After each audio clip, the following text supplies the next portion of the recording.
Hey, yo, how many stuff? How's it going, man? Welcome back.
Hey, Shimazaki. Hey, Patchouli.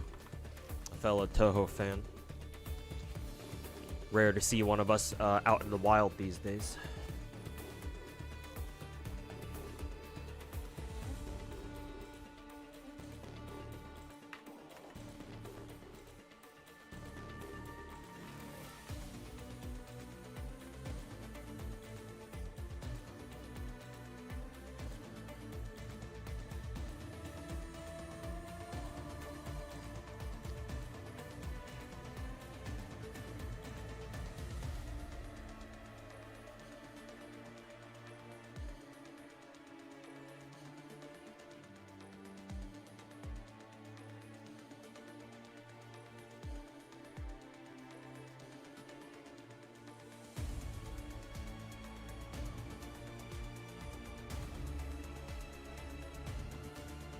Crazy what's happened yesterday? What do you mean by that? What's with the vague posting?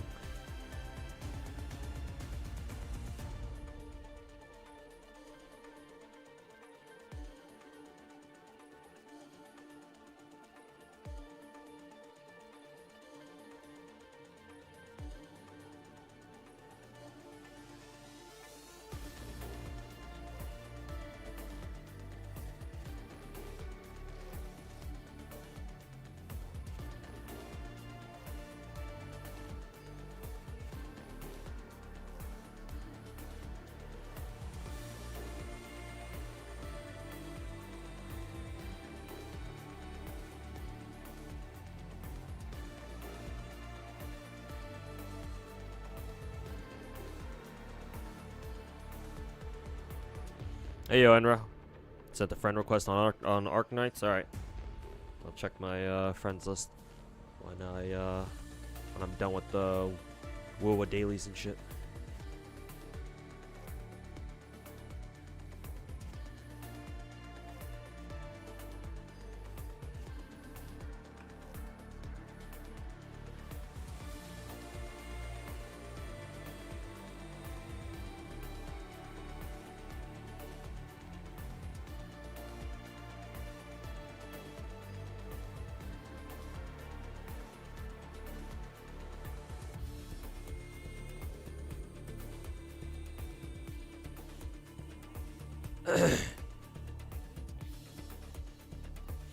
Hey, Brokey Dave, welcome to the stream.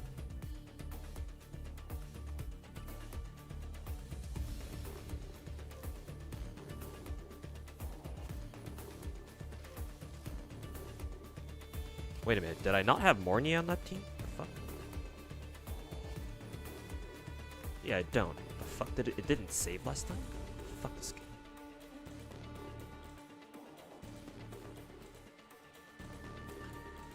Can't wait to see another 6 to 10 gacha show up on screen at some point. I've already taken care of all my gacha dailies off screen. Oops, didn't need to do this. And besides, my PC isn't what it used to be. I don't want to have to. I don't want to make it suffer through having like fucking 6 or 7, 7 gacha games up on screen at the same time. I can do that. I do that off stream, but while on stream, nah, it's a bit rough.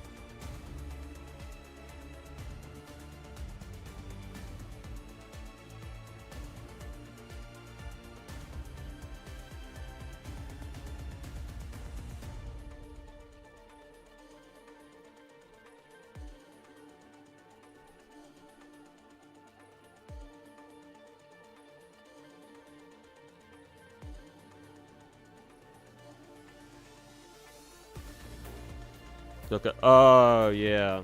Yeah. I think I vaguely remember somebody asking me what my thoughts were on the Lucari situation. But I remember I realized I forgot to answer them because I didn't know what the Lucari situation was about during yesterday's stream. But then while I was working food delivery last night, and I was scrolling through Twitter while waiting for more orders to show up. Yeah, I saw what happened. Yikes.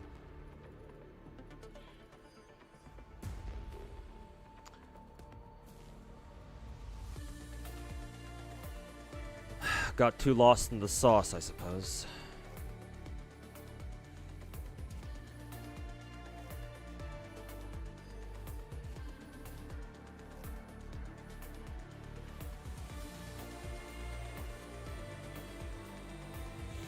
Got Surtr, but the weapon gachas bent you over. Yeah, dude. I watched Bibu's Arknight stream yesterday while I was working, and yeah, I saw her get fucking dicked.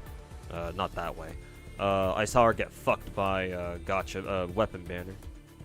Like, her luck was pretty solid. She just couldn't get the rate up, or she couldn't get Surtr's weapon. She got like what, three other fucking 6 stars, I think. So yeah, that was kind of awkward.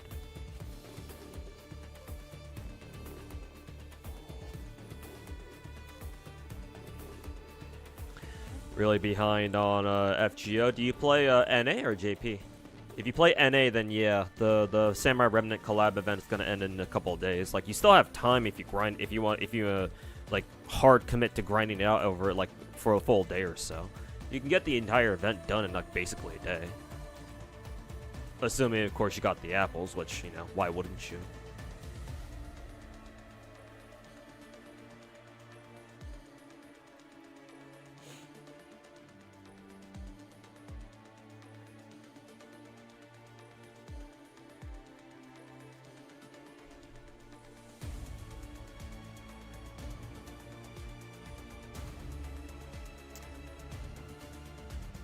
Fair enough. Yeah, man. I mean, I wish I could, like, my dream sounds kind of lame, to be fair. But like my plan for the plan I have for my stream, if I ever manage to like go full time, and I'm able to, and I have the money available to like pay people for like custom stream overlays and shit, is like, and I have a strong enough PC to be able to like show like a ton of different gacha games at once. My dream is to have like all these sorts of different custom overlays where like I have like 5 or 6 or 7 different oh, there goes the 6-7 meme again. Like different gacha games all with their own individual overlays type shit. I'm not a graphics designer, so I have no idea how to fucking do that shit, or, you know, even if I could, would I know how to make it look good? I don't know. Probably not. I'll leave that one to the experts. Because, like, yeah, I'd love to just, you know, have a rig good enough where, like, I can just, like, casually have, like, fucking 6, 7, 8 different gachas that I play just up at any given time, you know? Like, that's kind of like the streamer dream for me. As lame as it is.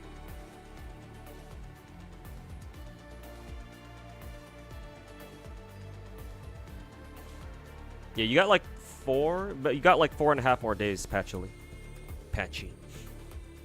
So you still got time. But yeah, sooner you start, the better.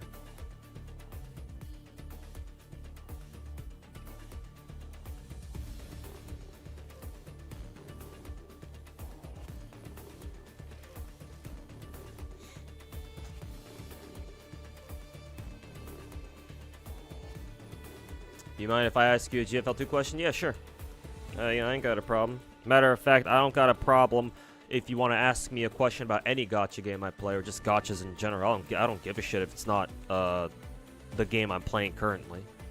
I know that's like a fucking stream rule for a lot of streamers and content YouTubers out there, where it's like, oh, if you know, please don't ask me any questions if it's not related to whatever the fuck I'm doing or talking about right now. It's like, nah, I ain't that bit of a big of a fucking virgin. Nah, bruh. You can ask me anything, bruh. I mean, you know, you would think you would think that a dude who goes around calling himself the god of gacha would probably be cool with, you know, any gacha related question, right? So yeah, nah, don't worry about it, dude. Don't sweat it. You got a gacha question? Just shoot.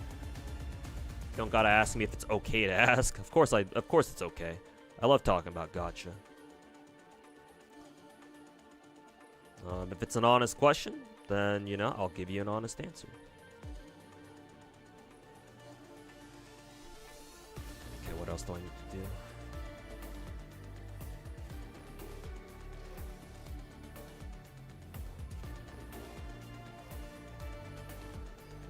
I guess I can wait for like another minute for one more point of my AP to refresh on FGO so I can get one more run done. Meantime, I guess I'll grind out.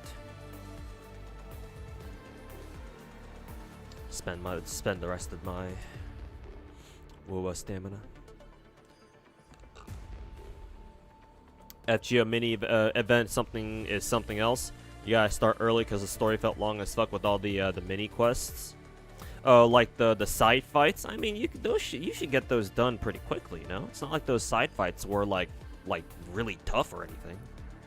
At least I don't remember. I don't seem to recall.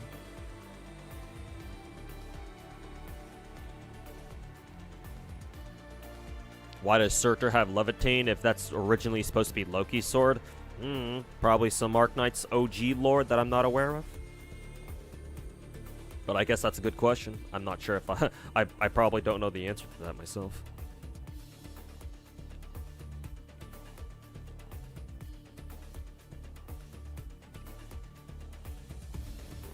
If my PC can handle, I can open several different VMwares or different gods. I'm not sure if I'm totally familiar with what VMwares are. I think I've heard the term before, like vaguely at some point.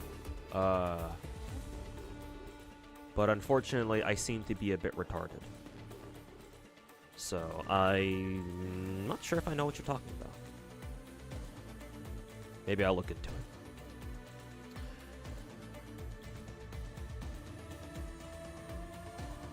Look, I got too deep into the cosmos and the sauce belt. Cause I haven't, like, I obviously know about the situation now, and it seems like the situation is really fucking serious, considering I think his channel got banned. Matter of fact, I can check his channel real quick, because if it's banned, then yeah, it'll say so. Yep. Channel temporarily unavailable due to violation, blah blah blah. Yeah, so Lucari's channel's banned for now. I wonder how long he's banned for. Like, I didn't see, like, apparently there's a clip, there should be a clip out there, like, that shows, like, very clearly what kind of links that Lucari had on his notepad. Like, I didn't see that clip. So, like, they say that the links he had listed on that notepad file were like bad. It's like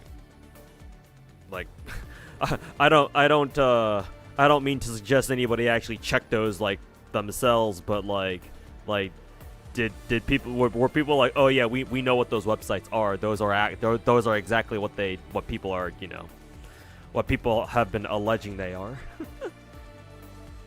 Because if that's the case, then it's like, oh shit. Well, I don't know how he's gonna get it. I don't know how Lakari's gonna fucking dig himself out of that one. You know. So, oh shit.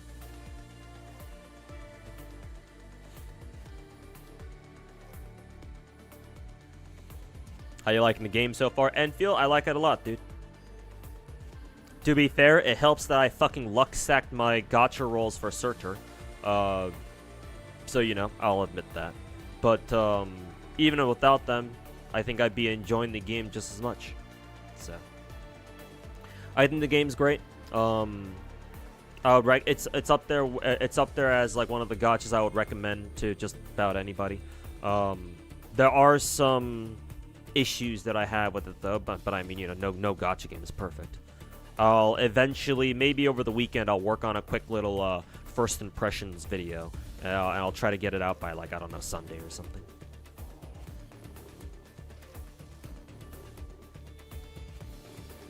Am I gonna make a video? Hey Chisa, welcome back. Am I gonna make a video on the whole PayPal drama? People are really blaming Hypergriff. By people, you're probably talking about the rats. Like, I think most people in their right mind wouldn't, like, maybe they'll be, obviously, you know, yeah, part of the blame probably does fall on Hypergriff because, you know, it's like, well, you know, it's like they should have made sure not to let this happen in the first place, but, you know, everyone knows shit can happen. So, I think most reasonable people will not like fault Hypergriff that badly, even if it was like a really bad, like it was a bad problem. Like, don't get me wrong, I'm not trying to sugarcoat that. But I think that whoever you're seeing online who's like really trying to go hard on the whole like Hypergriff is a bad company because of the whole PayPal thing rhetoric is a fucking rat.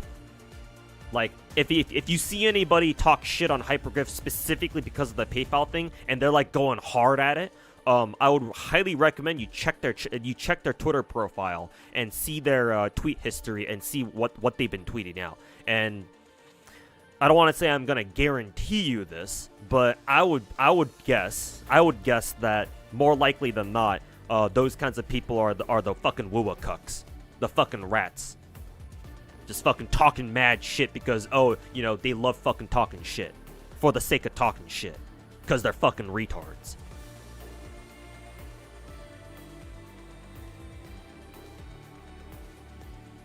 Not only that, Big Hunter Gaming, but I'm not an expert in that kind of thing. Like, I would imagine, like, maybe, I don't know, if you work, like, if you know what, if you're like an IT specialist maybe, or if you're like a what, an internet energy engineer, is that even a real term, or is that even a real position? Or like if you're like a networking guy, like as in like you work with like internet databases and like internet networks, like infrastructure type shit, whether, you know, digital or like the actual hardware. Like, I don't have any of those skills, so I don't want to make a video like that because I don't know. I won't know what the fuck I'm talking about. All I can say about the whole PayPal drama is that, oh yeah, well, Hypergriff, you know, the problem shouldn't have been there in the first place, and it sucks that people were either their personal information was getting leaked or somehow, or they were getting random charges for things they never bought or some shit like that.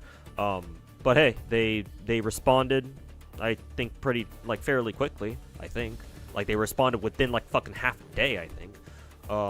And they disabled it, and apparently, from what I've heard, everybody, like, the people who got affected by it, who got screwed over, were compensated. And, like, whatever they bought, they were able to keep. So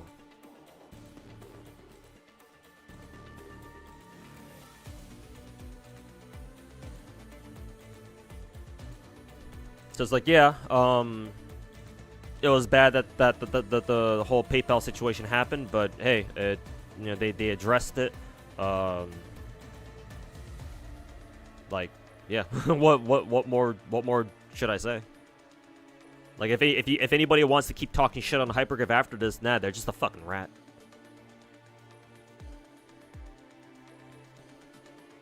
You're not sure if K2's or Vector's weapon is better to pick with the free selector, or what do you think is better to pick?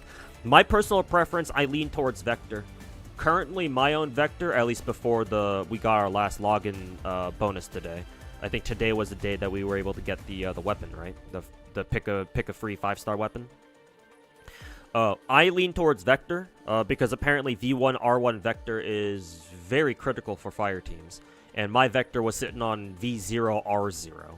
So I will go for both an extra copy of Vector, and I picked up her Banshee weapon too. Mainly because fire teams are actually good, whereas K2 is physical, and it's like, well, physical teams are kind of a meme still, apparently. What else? Let me look up how important K2's let me look up how important K2's weapon is. I'm sure it is important, but just how important is it? Actually, the spreadsheet that I use doesn't even list her signature at all as like an important like milestone for her. So I guess it's under the nice to have, but it's not that important category. For K2, you want extra, what is it? You want extra dupes for her, not necessarily her weapon. So since your question was specifically in regards to which weapon you should pick up, I would say Banshee, or whatever Vector's gun is called. So I would vouch for her. I would vouch for Vector and her gun. But if K2 is waifu for you, always pick waifu. Am I going to try going for every single character in Enfield? I will try, yeah.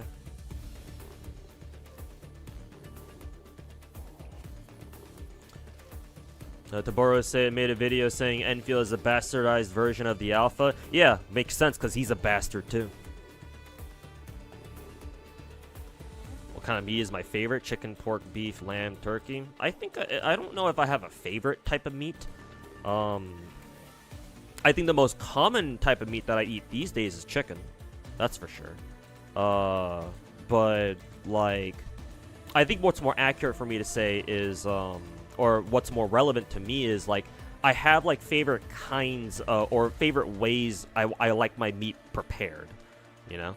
Like, for example, for chicken, I like either grilled chicken or fried chicken, to nobody's surprise.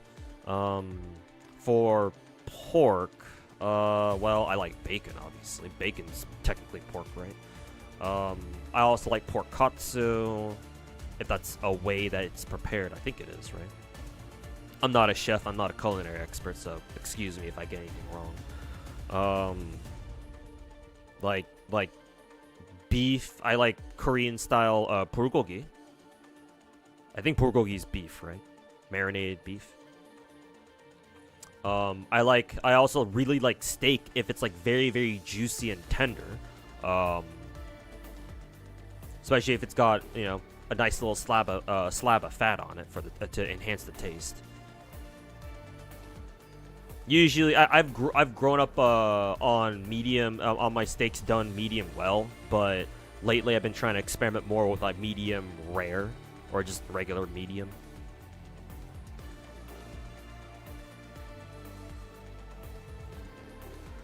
Was that Honeyberry? Oh, on my Arknights? Yeah. I think I'm using Honeyberry as part of my auto farm team.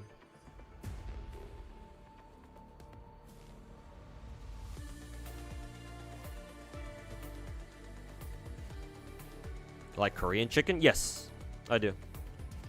Only problem is that Korean style fried chicken here is fucking expensive. Because Korean style, K-style fried chicken, at least here in America, is sold as like a specialty item. Because, you know, if you want regular fried chicken, you either go to fucking KFC or Popeyes or to your local supermarket.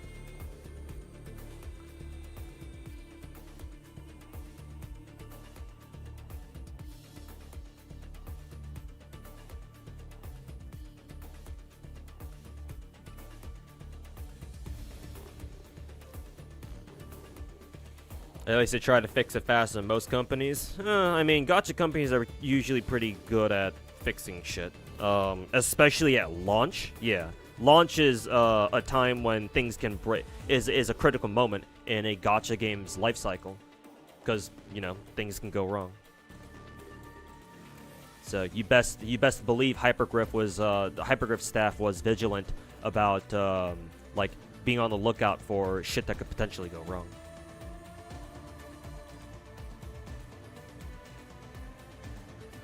Warframe Dev Studio is owned by a Chinese poultry company. I'm not surprised.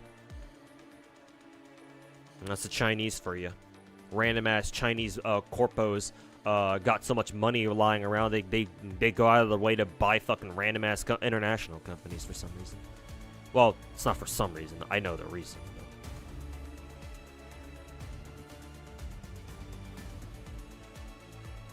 Have I tried pork knuckle before? No.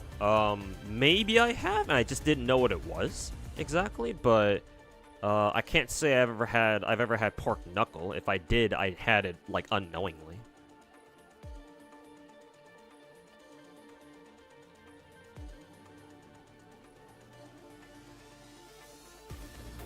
But pork knuckle, that sounds interesting.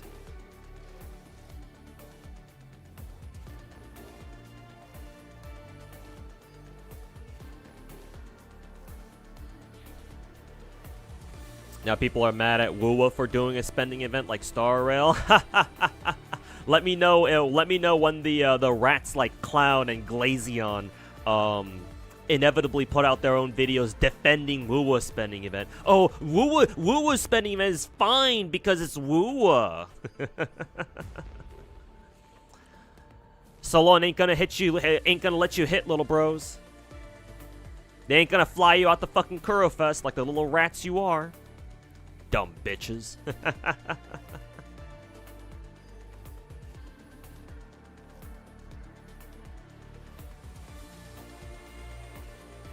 Okay, done with that Chio.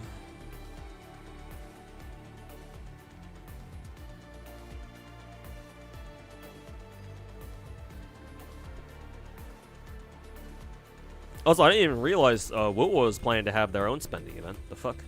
What's up with that? Did you see the Snowbreak trailer that dropped? Oh yeah, I think it's gone viral again, as Snowbreak trailers tend to do it from time to time. Yeah, I think it's that new Acacia girl, and some of the animations are extremely suspect. Something like that.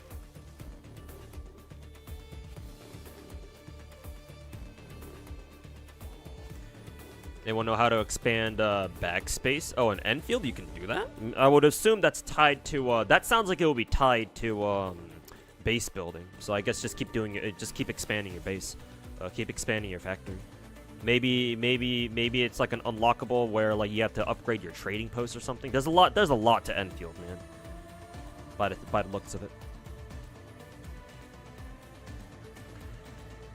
The Boro seems to not be able to let go of the alpha. He got his own cult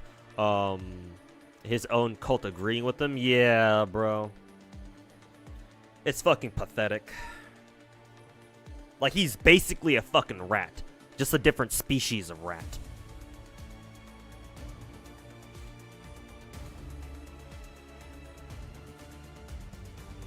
It's mostly Reddit rats talking shit on Hypergrip still.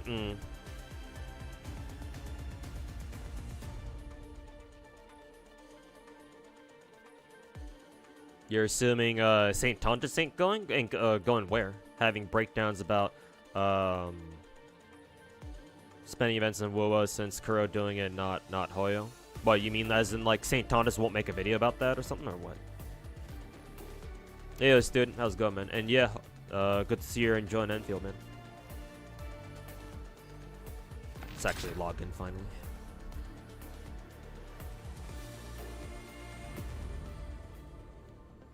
Sitting here for half an hour already, haven't even logged in. Or haven't even logged in.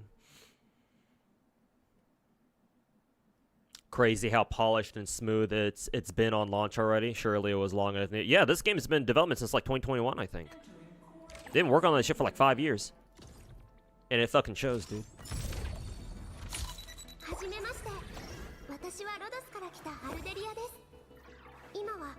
潮域と地質災害の関係性について研究しています。以前からお噂を聞いていて伺いたいこともたくさんあって、先輩って呼んでもいいです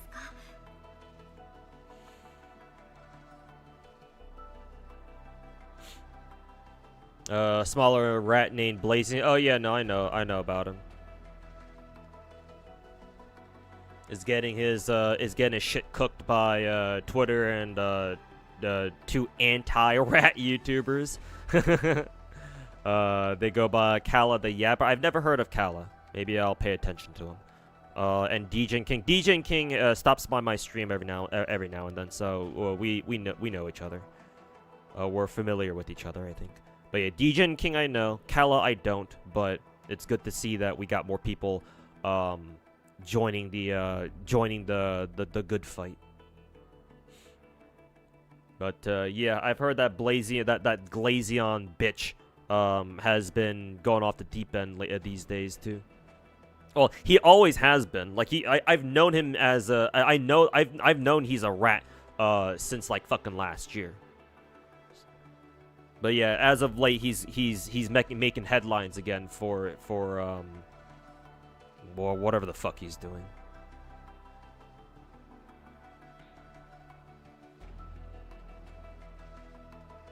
You heard the news? NTE VAs just as in like they revealed the VAs. That's cool. Hopefully, we got some familiar faces in there. Do you know? Out of curiosity, Shimazaki, do you know if Chiwa Saito voices anyone in that? Pathetic how clowns saying spending event is industry standard. I don't blame Will for doing it. Like fucking clockwork. Like fucking clockwork, dude. Holy shit.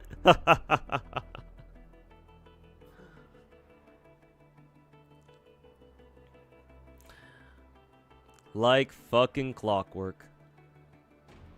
Absolute fucking loser virgin behavior. MCs are the Uchida siblings. Actually, didn't we know that already? I feel that sounds familiar. I feel like we already knew the NTE MCs were being voiced by the Uchida brother sister duo. Hey Fahim, how am I enjoying Enfield so far? It's great, dude. I'm having quite a bit of fun. Looking forward to grinding it out and grinding it like I usually do for all my gacha games. Don't sleep on churches. I've been kind of curious to try out churches. The problem is that the nearest churches to me is like a 20-30 minute drive. Like sometimes whenever I go around delivering food because that's my side hustle. Sometimes I do pass by like the local churches, but like I'm like way far out if I am. So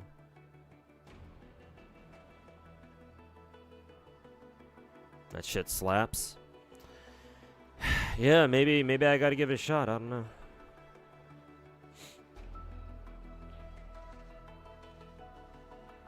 They're disappointed they replaced Taneda Risa's voice. What in Enfield? Who was she supposed to voice? And do we know why she got replaced? Vector's one of your faves. Okay, then yeah, then that should be an easy choice then. You tried Jollibees. I like Jollibees a lot, yeah.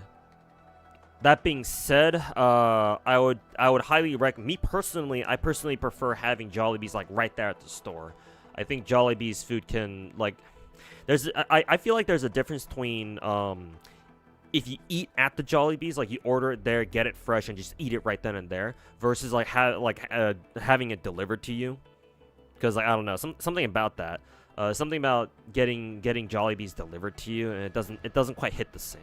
Because the last time I ordered Jollibees was, I think, like back when I was at the previous place. So this was what, like fucking 2-3 months ago at this point.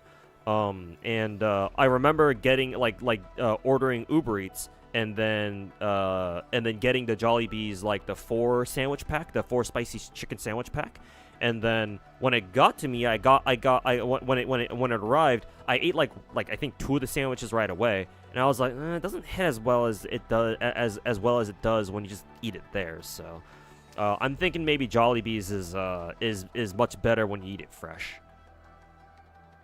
I guess it makes sense considering, you know, Jollibee's pretty high quality for fast food stuff.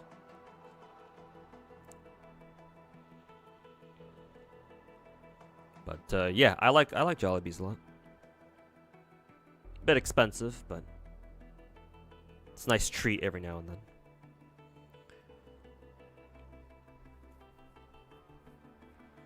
Kind of want to make homemade fried chicken. It should be fairly simple, I think. Probably very labor intensive though. Like particularly like making the breadcrumbs, I think, maybe the breadcrumbs, maybe the batter or something. Probably the batter is what'll probably take the most time. That, and you gotta deal with the mess afterwards too. Like, gotta throw away the oil too.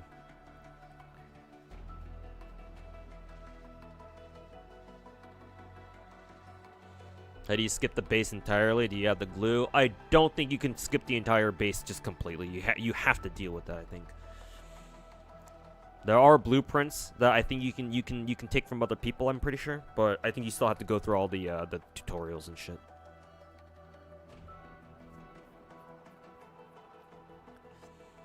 Those are actually Arknights players agreeing to Tabora. Oh no, like, you shouldn't be surprised by that. No. The reason why Tabora has an audience is because there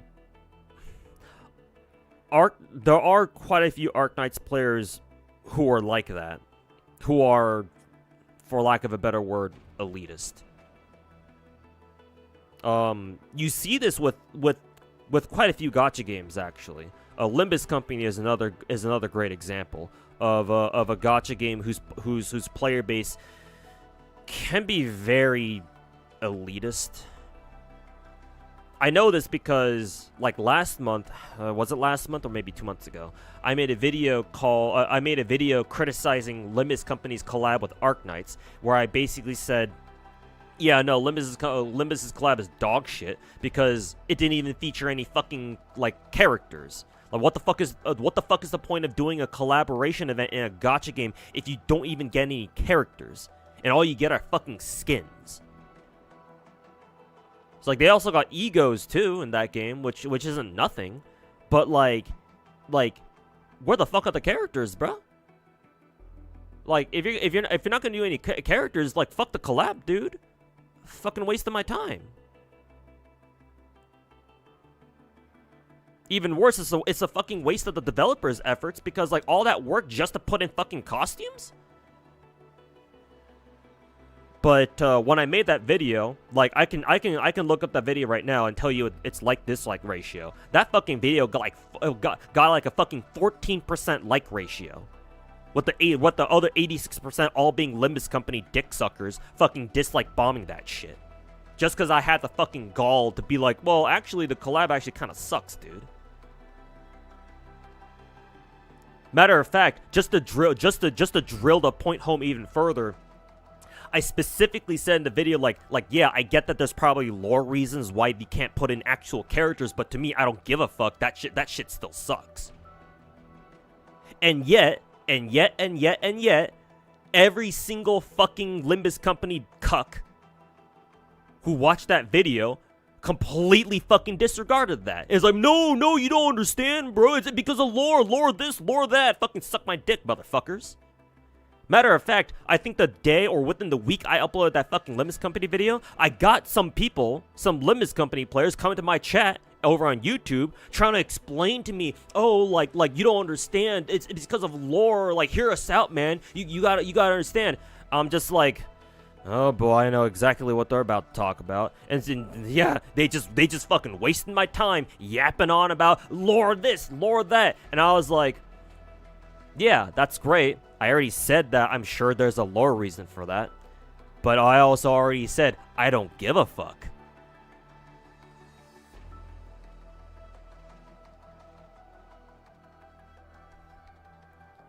There are certain gacha games out there whose audiences can behave very elitist. And in my opinion, Arknights and Limbus Company are two such games.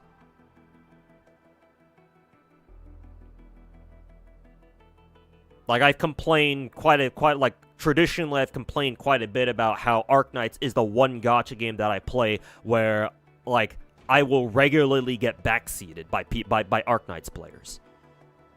And that doesn't really happen in any other gacha, which is kind of funny. Like, I hardly get my ass backseated for like any of the other gacha games I play. I hardly get backseated. Like, I only get backseated if I'm actually like verbally like, I kind of wonder what I'm supposed to do here, or something like that. But in Arknights, I start playing the fucking game, I immediately get my dick backseated like fucking 5 minutes in. To be fair, these days it's not that bad, thank God, but it used to be.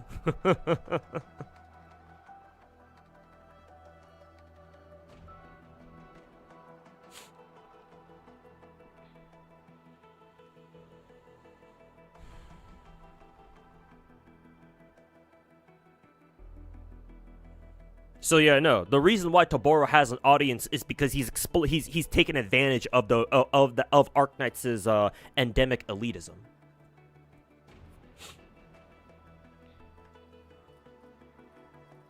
Obviously, not all Arknights players are like that, but you know, clearly there's enough of them out there to give Toboro a fucking viewer base. Which is a damn shame. You'd think Arknights players would be better than that, but you know. I guess no community is perfect, huh? Not that there was, or not that there would be.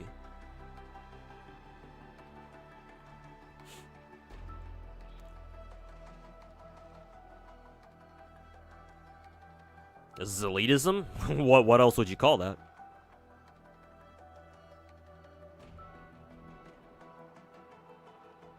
You're here to complain to one of the people who one-tapped Surtr and a weapon. You lost 50-50 to Angelina. Now you cry. I mean, hey, Angelina's limited. It could have been a lot worse. You could have pulled Li Feng. At least you got Angelina. Limbus Company is their own cult. Like, bro, Chisa, I want you to do this. I want you to do a favor for me. Look up on YouTube when you have the time, or you can do it right now if you can open up a new tab. If you're on like a PC or something.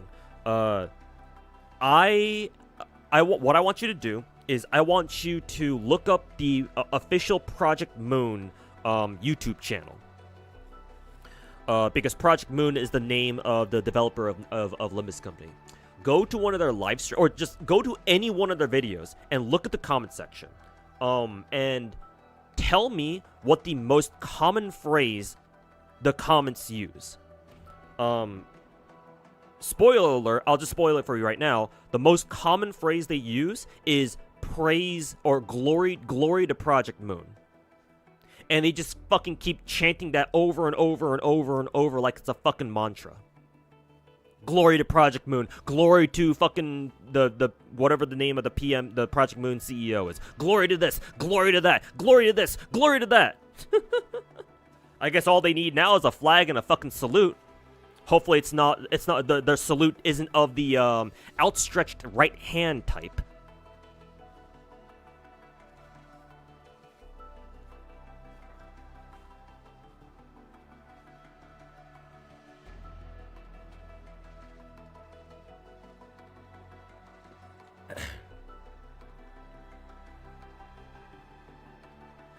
Would you say I got gatekept? No, I don't care to be gatekept. If I want to play Limbus Company, I will. I just have my own reasons for not doing so yet. No, gatekeeping, if you get gatekept, that means that you don't want to engage with something, like you physically do not want to like play a game, for example, because of something that happened to you. I guess you can say that I got gatekept from joining the community, but the game itself, no. I would still like to try Limbus Company if I ever get the chance, and if I ever have the time. Because unlike a lot of other gacha players out there, I don't associate how good a gacha game is. I don't associate how good a game is with however dog shit their community is. And unfortunately, it just so happens that oftentimes whenever you have a good game, you also have some of the worst communities that like to associate themselves with it. That's just kind of a phenomenon that happens from time to time. Not all the time, of course, but yeah, sometimes you just have to deal with that, I guess.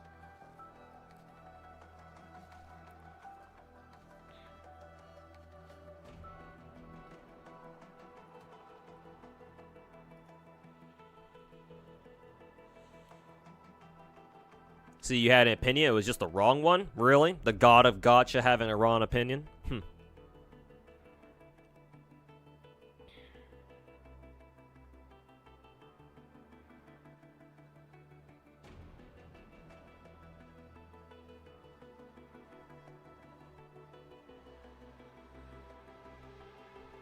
Man, kind of funny hearing somebody say I had a wrong opinion about something related to gacha.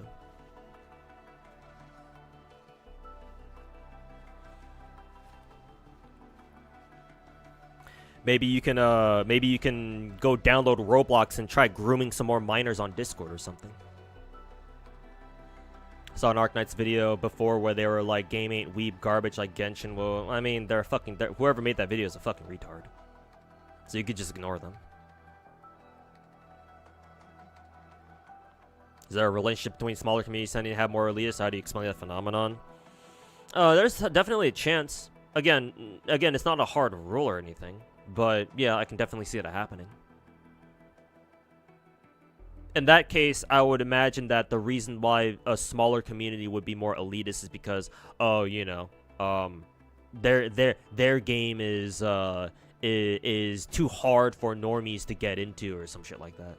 There's a variety of reasons why people can feel that way. It just kind of depends on the community. Again, it doesn't always happen like that, but it doesn't always turn out that way. You can have a small community that's decent, and not, you know, overrun with fucking elitist little pricks. But you know, it all just depends.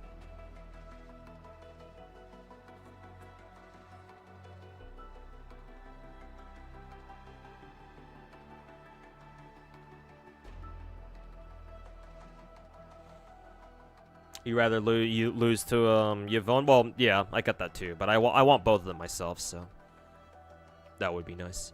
I mean, hey, I'm very tempted to let me get off this screen. Me personally, I'm super tempted to pull gacha just to see if I can lose the 50-50 and I can get Yvonne early. But apparently Yvonne is up next on rate up, so I will refrain from doing so. Maybe I'll throw in like one more multi into Surtr's banner, because I think I still have the specific Surtr banner ticket. So if I don't use it here, then I'm just gonna waste it. So maybe I'll do like one more multi, see if I get lucky again, but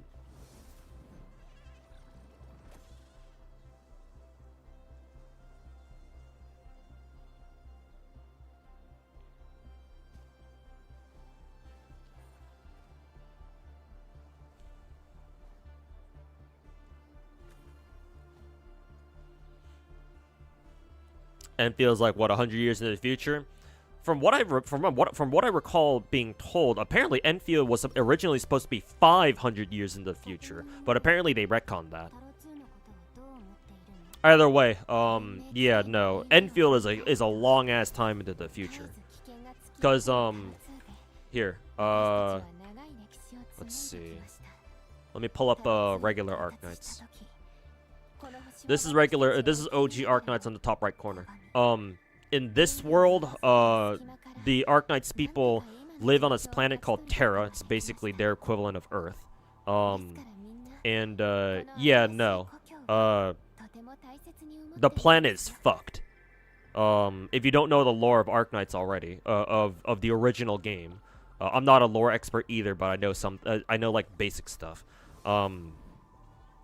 The home planet of Terra, the planet that these people are originally from, is overrun with these omega giga catastrophes like that are literally called catastrophes, like continent spanning environmental disasters, like basically big ass storms and shit, cyclones, tornadoes type shit, or like just heavy originium storms that will just kill you if you're caught in them, or you'll get fucked up at the very least.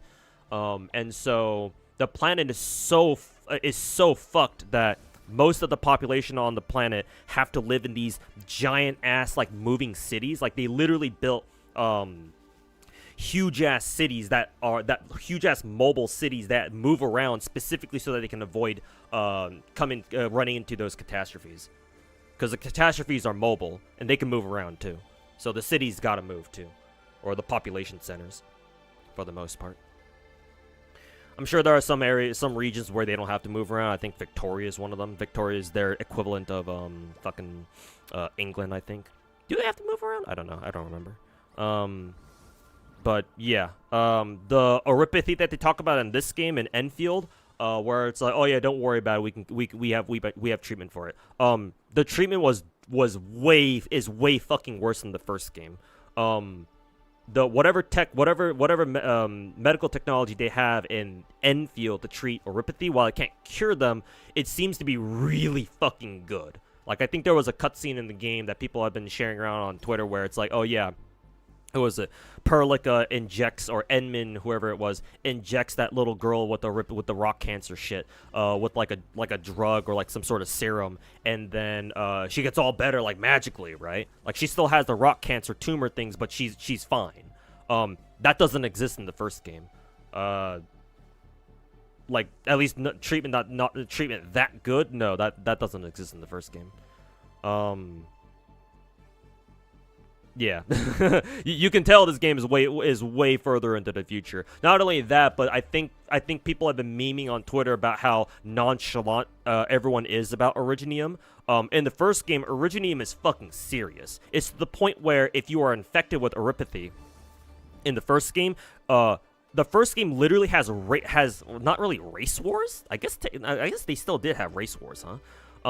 But a major plot point of like the first arc of the story is basically like people infected with Oripathy, the rock cancer shit, rebelling against the rest of society because the rest of society has traditionally always treated them really fucking badly. Like they see them as subhumans. Like if you get infected with the rock cancer, all of a sudden you get ostracized and you get thrown out of society. And so enough people have contracted Oripathy to the point, and they've been treated badly enough to the point where like they organize into this basically terrorist organization called Reunion, and they got some really fucking strong leaders because remember, the rock cancer in this IP gives you special powers at the exchange of your life.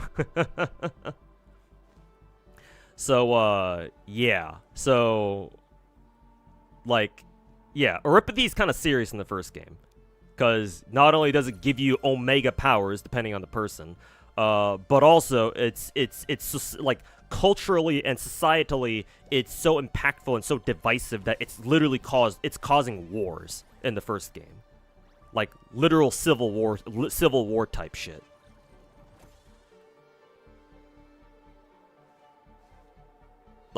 Like actual fucking discrimination.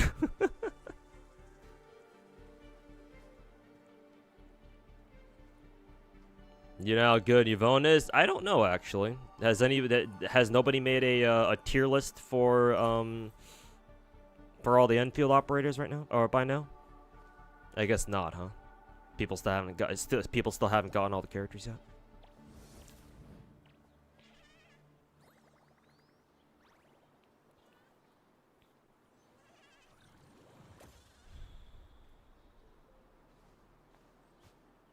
But yeah, Enfield is very obviously way further into the future than OG. Because like now people aren't discriminating against people who have the rock cancer. Treatment is way fucking better. Not only that, but I think one of the plot points in this game is that they literally fucking planted Originium into this fucking planet, into Talos too, which is like, as an OG Arknights player, as soon as they read that line, they were like, what? You did what?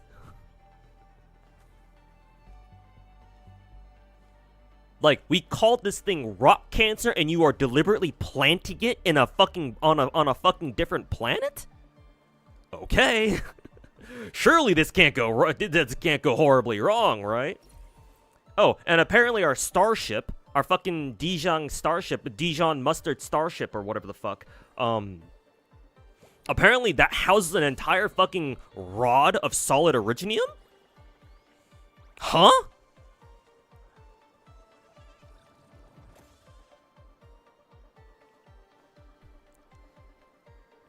The thing about Originium is in the OG game it was also used as fuel too. I guess so, yeah, I forgot about that, admittedly. So yeah, it makes sense why they fucking use that shit for their starships. But even still, it's like the attitude that people have towards Originium, it could not be more different compared to the first game. And like that kind of like attitude switch doesn't just happen overnight, you know? Like, IRL, it takes people like fucking centuries to like finally begin reversing some of their traditional like beliefs or values or some shit. So it's like you're telling me that the people of Enfield in just a matter of 100 years they were able to get over their whole discrimination against like infected people? Like, like it takes longer than just 100 years, just a single century to get over that shit, man. So yeah, no. Like, Enfield is very clearly like way further into the future. At least if you ask me.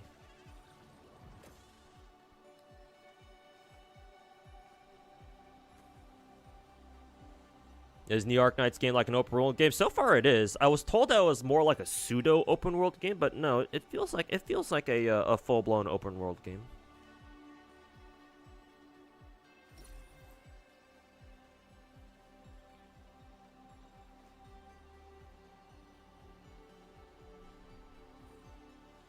You like us both, so you just watch. I'm assuming you talk about me and Taboro. Well, I mean, I can't tell you who to like and not like. And obviously it's possible that we're both right. I mean, I even say so myself that there are some points that I think Taboro has made that I agree with. It's not like he's completely wrong, like, you know, the fucking rats are.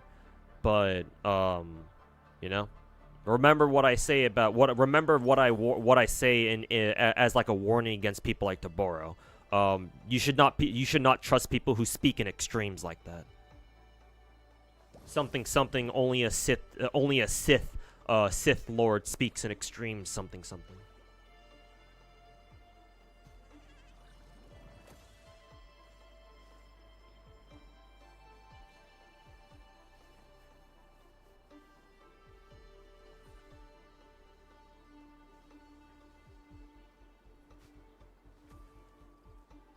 Angelina's next, Yvonne is last. Then why was I told that Yvonne was next then?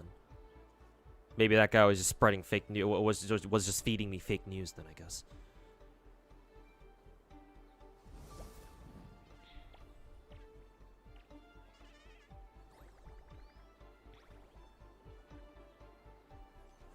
There have been some mention that some families actually do still stay away from the infected. Oh, I guess that's a little bit more realistic then, yeah. But still, that's still a huge jump in like improvement in society, at least. Because it used to be most people avoided the fucking infected, and now if it's only some people do, then you know that's still progress.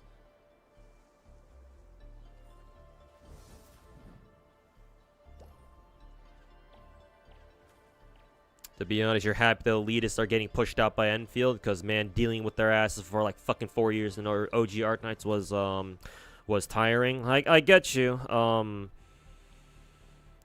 I still want the elitists to play Enfield, at least give it a shot. Like if they don't like it, like for legitimate reasons, like it's not really for them, then like fine, like those are legitimate reasons to not play Enfield. It's just that. Like I want them to at least if they're gonna be all elitist about not playing Enfield because they played a better quote unquote better game, At the very least, I just want them to have actual solid reasons for why they don't want to play, other than just, oh, I'm too good for Enfield. Enfield is for babies.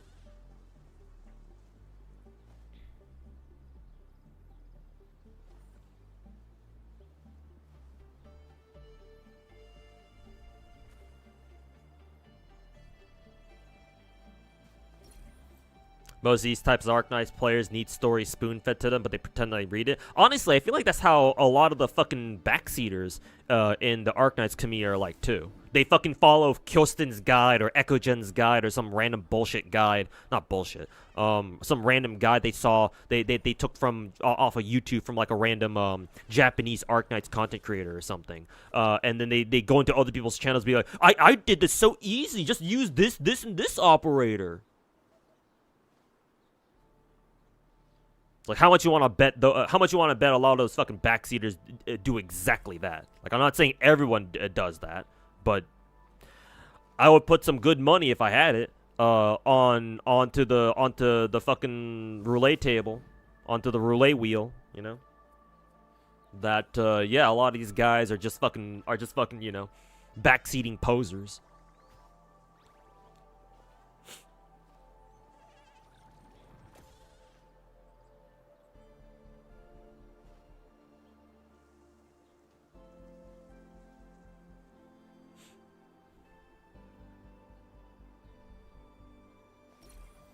The open world isn't huge, but it is still open world. Yeah, it's not terribly big, right? Yeah. Oh god, what the fuck? Random ass CS:GO sounds. Sorry, I have a lyric stream up on my second monitor, and he's playing Counter-Strike right now. Accidentally unmuted his stream somehow. Yeah, wokage. My bad. Yeah, because I think the Arknights map, we only have 3 regions, so yeah, it's not much. Not much open world, but still, it is still open world regardless.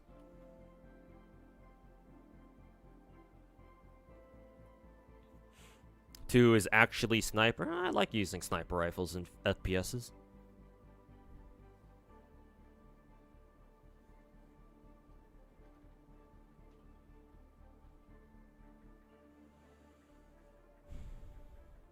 You can't climb walls in Enfield, though. You have to use them. Yeah, Fahim, I've noticed. I do think that's a bit. I do think when I make my first impressions video, that will be one of the things that I list as like, I kind of wish there was climbing, because yeah, it makes exploration kind of awkward. Because like without climbing, that means you gotta fucking parkour all over the place, and that can get kind of awkward when it's like a really weird like parkour map or like a weird parkour environment. Have you seen his new video? It's really good and fair. Yeah, is it? Is it now?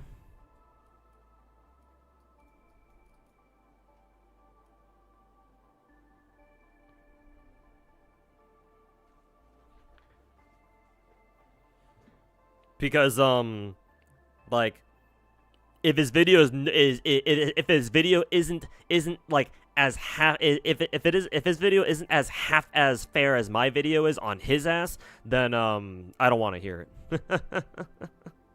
I don't want to hear bullshit. I don't want to hear any shit on Taboro's videos being fair. The fuck? Taboro fair? Pick one. Oh shit, when did I cap on stamina?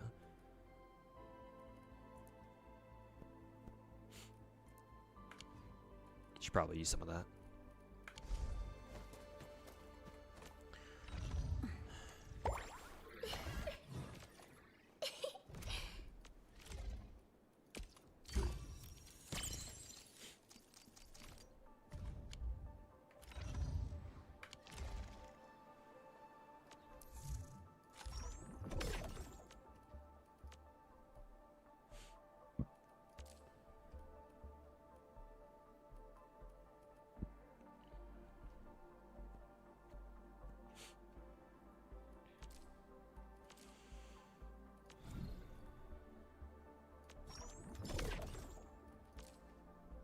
I gotta remember to do this survey later.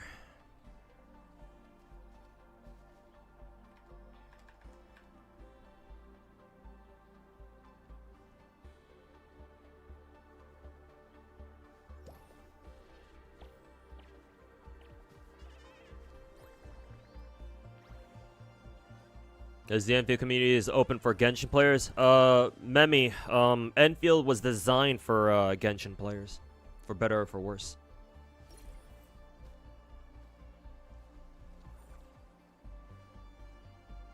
And besides, if you wanna play a gacha game, you should play it, man. Regardless of what you think the community, regardless of what you think of the community or what you think the community thinks of you.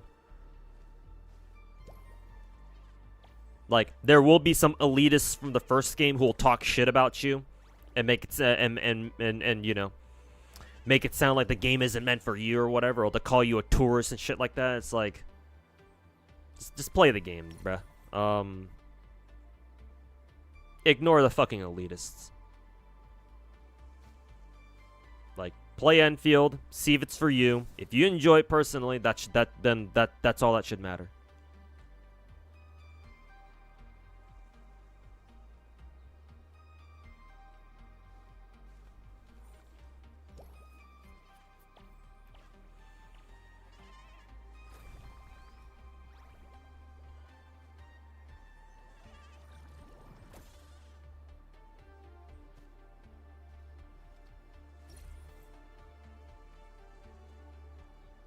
You're mainly a rifler or MG guy. I usually gravitate towards ARs and SMGs and shooters. Yeah.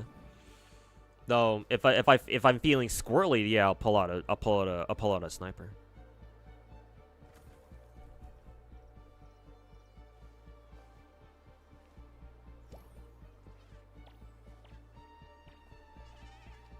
Taboro is just moist critical, but a propagandist? No, he's not moist critical at all. But just because they have the same fucking hairdo and they both have a fucking mustache and goatee.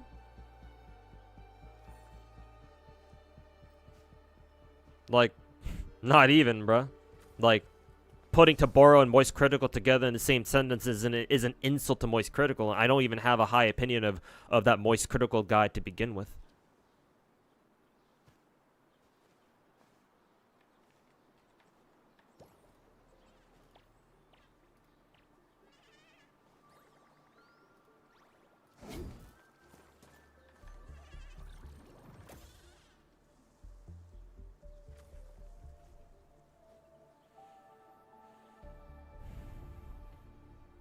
How do you get the mushrooms needed to upgrade a character to 60? If you've already farmed them out, you gotta wait for them to respawn. I think there are. I know the mushrooms you're talking about. I'm pretty sure they spawn. They have several spawn locations total, but I think you have to explore the other maps first. Maybe? Is that how that works? I don't know. I don't remember.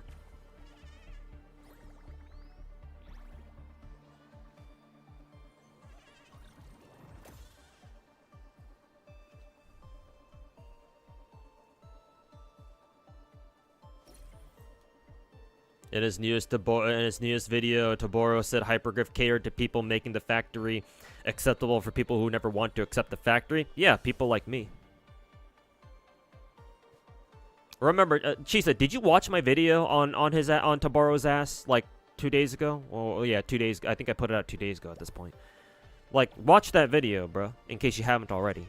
Because in that video, I specifically call his ass out on that. On his point about how, okay, Hypergriff is catering to people and they're making the factory. They're letting you skip the factory. Oh my god. Like, I already make there's an entire, I spent like fucking 5, 6, 7 minutes explaining why I think that's okay.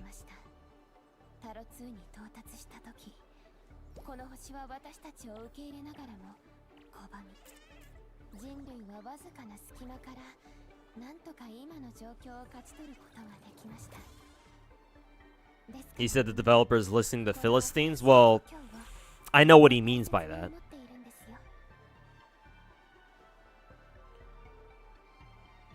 So that, you know, that checks out. Ayo, Lost Avalon, how's it going? Gotta get back to work. Alright, take care, Finkel. You were here in chat? Maybe you're just lurking.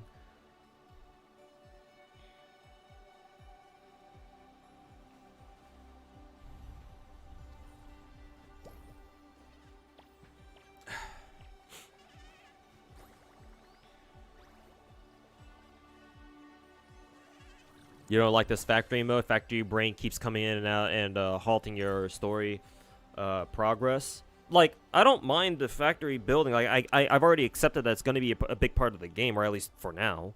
You know, but that's not gonna stop me from thinking it's kind of fucking tedious, you know?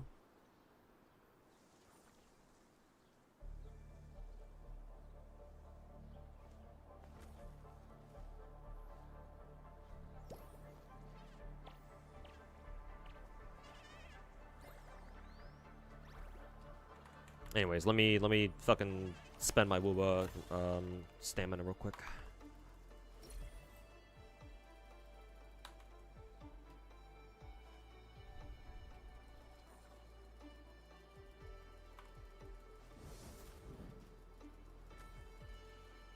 You personally like the factory? Oh yeah, no. Like, if you like the factory, like, that's fine. Like, you know, like, I ain't trying to sound like, you know, oh, you like the factory? Wow, fucking nerd. It's like, bruh, like if you like the factory, all right, cool. Like, more power to you, man. It's just like me personally. It's like, I'm good on the whole factory thing. Like, it's not really my cup of tea. I'll do it just because, you know, the game kind of expects you to do it. Sure. And, you know, your progress in the game just overall is tied to, you know, to the factory stuff. But, like, am I gonna like it myself? Not really. It's not really for me. Like, I'm not advocating for, like, oh, they should get rid of the fucking factory, like how fucking Hoyo got rid of the fucking TV mode because all the casuals fucking hated it. It's like, no, I'm not going that far.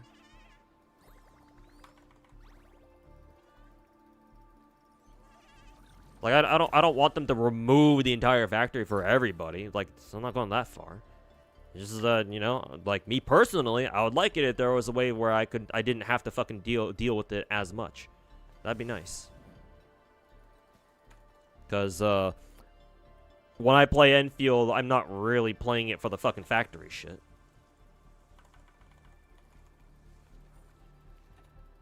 Like, sorry.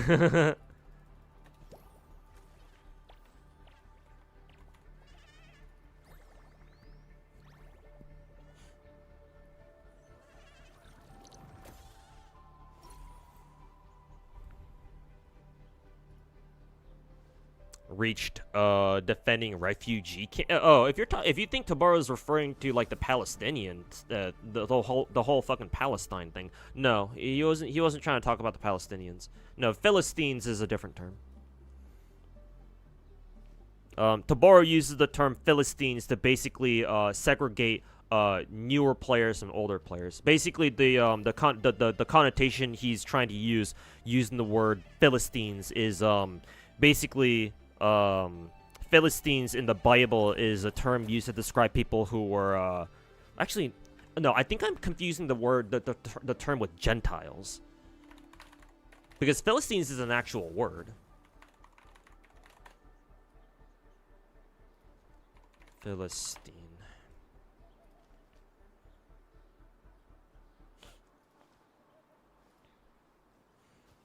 Let's see. A person who is lacking in or hostile or smugly indifferent to cultural values, intellectual pursuits, aesthetic refinement, etc., or is contentedly commonplace in ideas and tastes. Yeah. So he's using it. He's using the word Philistine properly. At least, you know, from his point of view.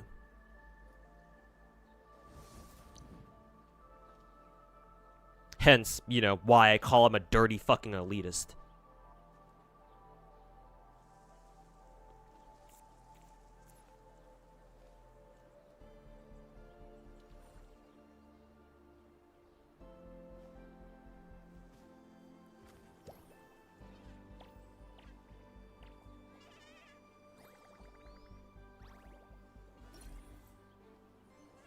Oh yeah, Memi, I know about Saint Tontus very well. I think this is either your first time in my stream or you don't stop by here very often.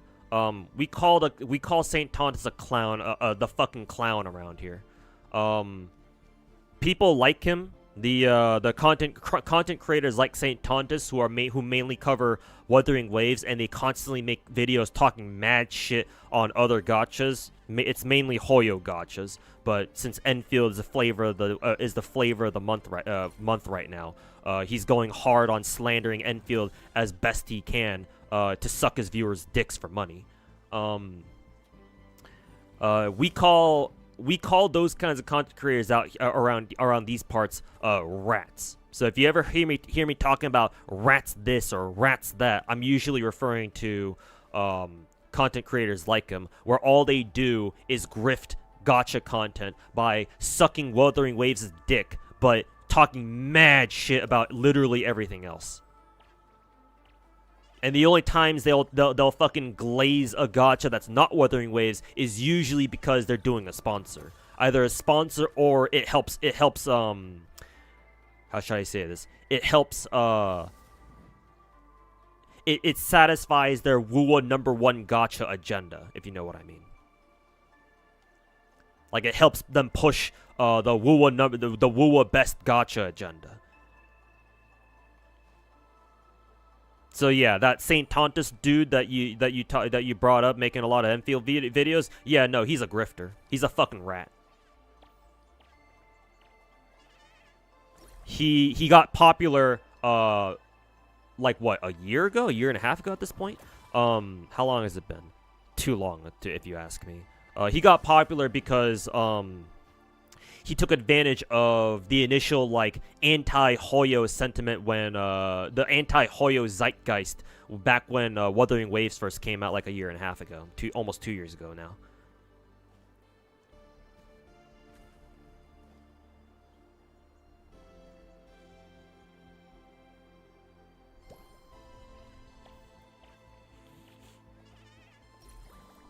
So I'm saying people should be careful in Enfield's gacha. Do you think he really cares? Do you think he's saying that because he wants people, he really cares for people's well-being or like how much they enjoy Enfield? Because if you ask me, I don't think he is.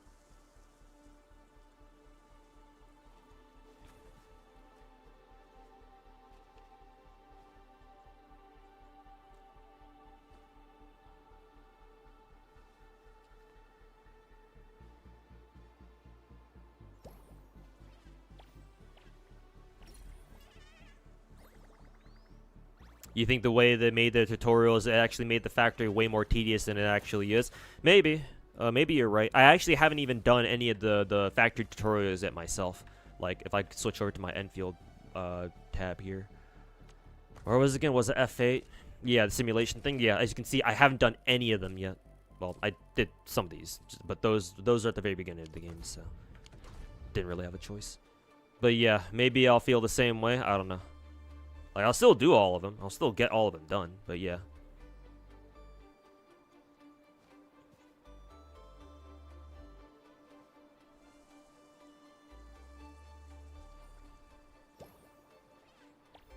It's a damn shame when you search for Enfield on YouTube, you find the clown's video on Gacha. Yeah, I plan to do the same thing. Or I plan on making a video calling his ass out. It's like, nah, bro, you should not listen to this fucking clown. I want to make a couple other Enfield videos first, like a first impressions video and then like a min-max guide video.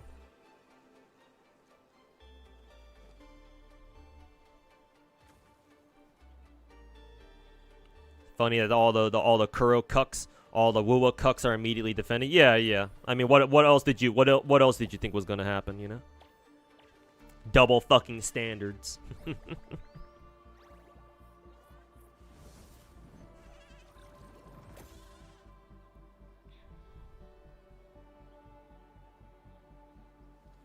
Feel like I influenced him to really use retard, the word retard a lot. I mean, he's even starting to use the word rat himself. The term rat. He's been using that in his own fucking thumbnails. I guess he's just a huge fan of me, huh?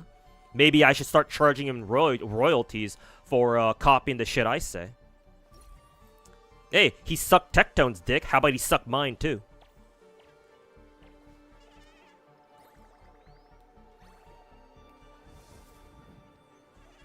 He's my biggest fucking fan.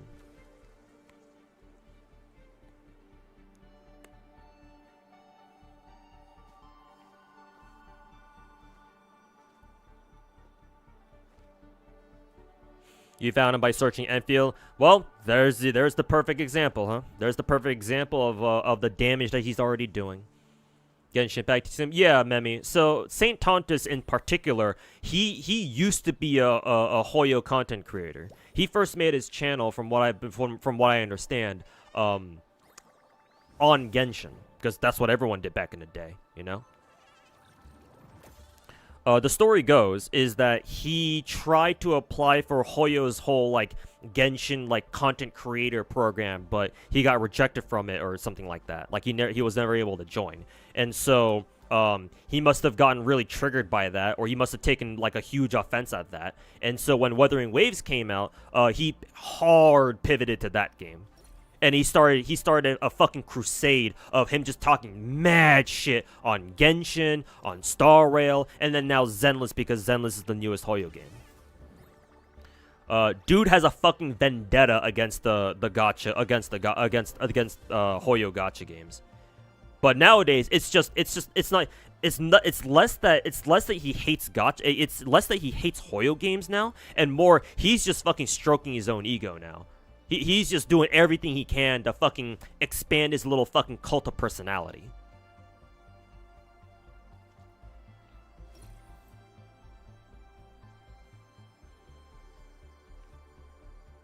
So you be careful around him. I would recommend you don't watch his videos. Or if you must, I'm not going to tell you like what you should or shouldn't do. Like, I'm not your fucking parent or anything. But if you must watch his videos, remember that he is literally a cult leader. He's pandering to his own audience, and because his viewers only watch him because they like the funny shit that he says.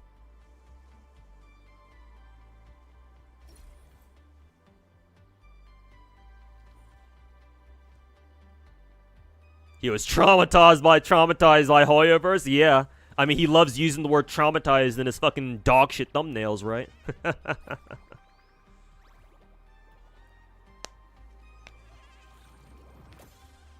You always thought there were some WoA players being very obnoxious, but maybe has an influence on this. So there was already, even before the rat content creators like became a thing, even before the rat creators were a thing, there was already like an anti-Hoyo movement of sorts, if you want to even call it that, going on.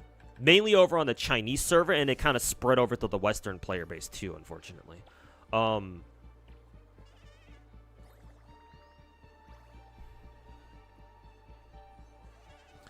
So even if like Saint Tontus and all the other rat creators never existed, right? Even if we were in a timeline where those content creators never got popular and people realized that, you know, oh, these guys are fucking dipshits and never gave them the time of day.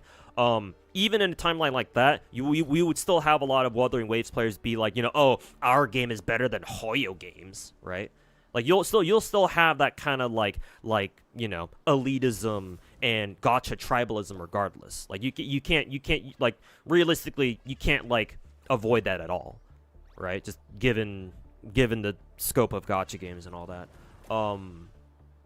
However, I would like to think, like I don't have any proof of this, but I would like to think, and it's very easy for me to think, that rat streamers and YouTubers like Saint Tontus, like the fucking clown and the other guy and the other people, definitely like stoked the flames, so to say.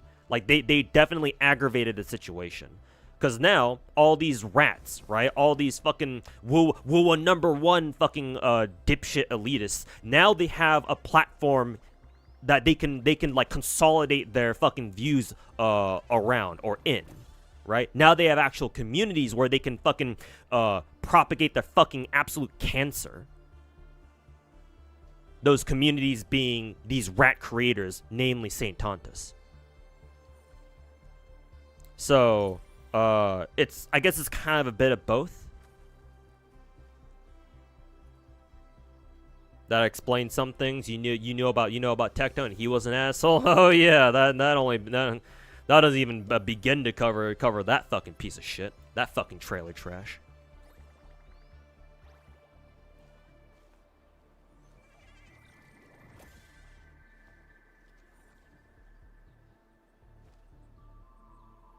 Don't understand being tribalistic over a video game. I mean, tribalism in general is fucking retarded. But you know. Like, so, like, why are we surprised that a retard is being tribalistic?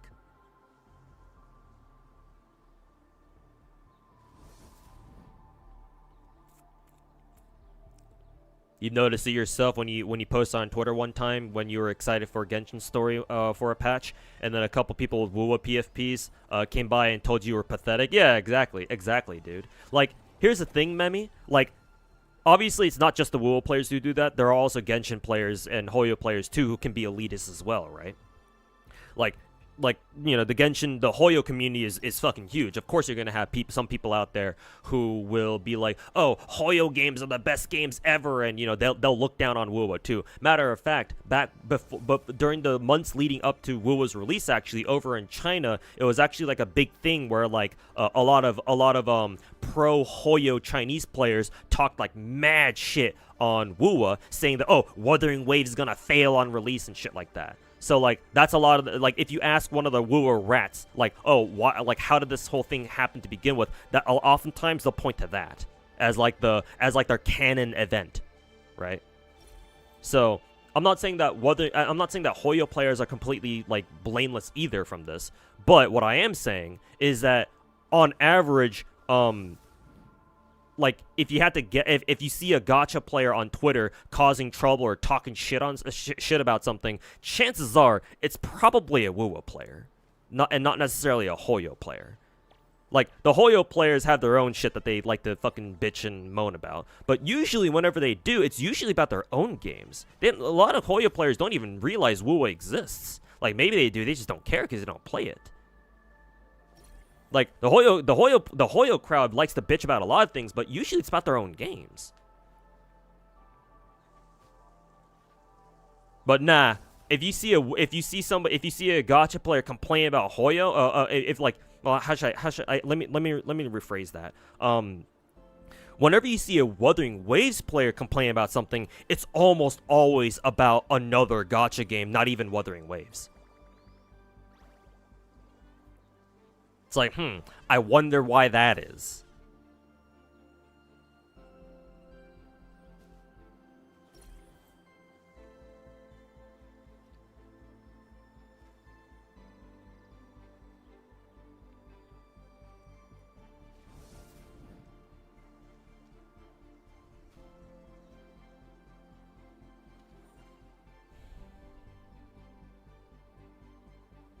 You're in the Genshin community. You don't see a lot of people talk about. Well, yeah, exactly. The reason for that, Memi, is because back when Genshin first came out, you might already have like an idea of what I'm about to talk about here. But back when Genshin first came out, remember Genshin came out back in 2020, and it came out back when the pandemic first came out. So back then, obviously, like, you know, people were still quarantining a lot, and there wasn't much for like a lot of normies to do, and Genshin came out like at the perfect fucking time, and so everybody was playing Genshin, right? A ton of people were playing Genshin, and that got a lot of normies into it, and that just got just a ton of people in general into it too. Those people aren't really gacha players. They're just Genshin players. And, like, maybe they'll check out the other Hoyo games, but for the most part, the only gacha game that a lot of people play are Genshin, and that's it. And so, like, the Genshin, a lot of, like, a big part of the Genshin crowd is sort of insulated in a way, where, like, the only thing they'll talk about when it comes to gacha is Genshin. Because that's how hard Genshin popped off back in 2020. Like, 6 years ago. Like, I'm not trying to like demonize Genshin players here or anything, but like just a lot of them like never moved. They never like they never thought to like try out another gacha game or whatever. Like, it just never occurred to them. Matter of fact, there's a lot of Genshin players out there who don't even realize that what they're playing is a gacha game, even still to this day. So, like, yeah, like, it's like, to me anyway, it's understandable that a lot of Genshin players just don't even talk about WoW because they don't even know, they're not even aware of it. Like, they don't even know what WoW is. Ayo, Gandalf, welcome back, man.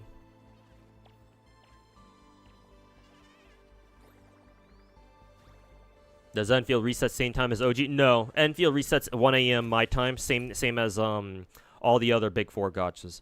OG Enfield resets at 3 or 4 a.m. Without daylight savings.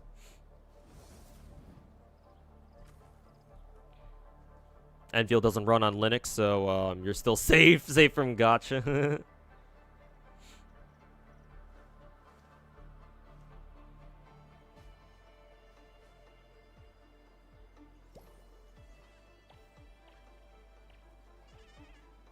You think Zodan is a Hoyo shill? Is he a shill? Maybe he is. I don't know. He's definitely not a rat, though. That's for sure.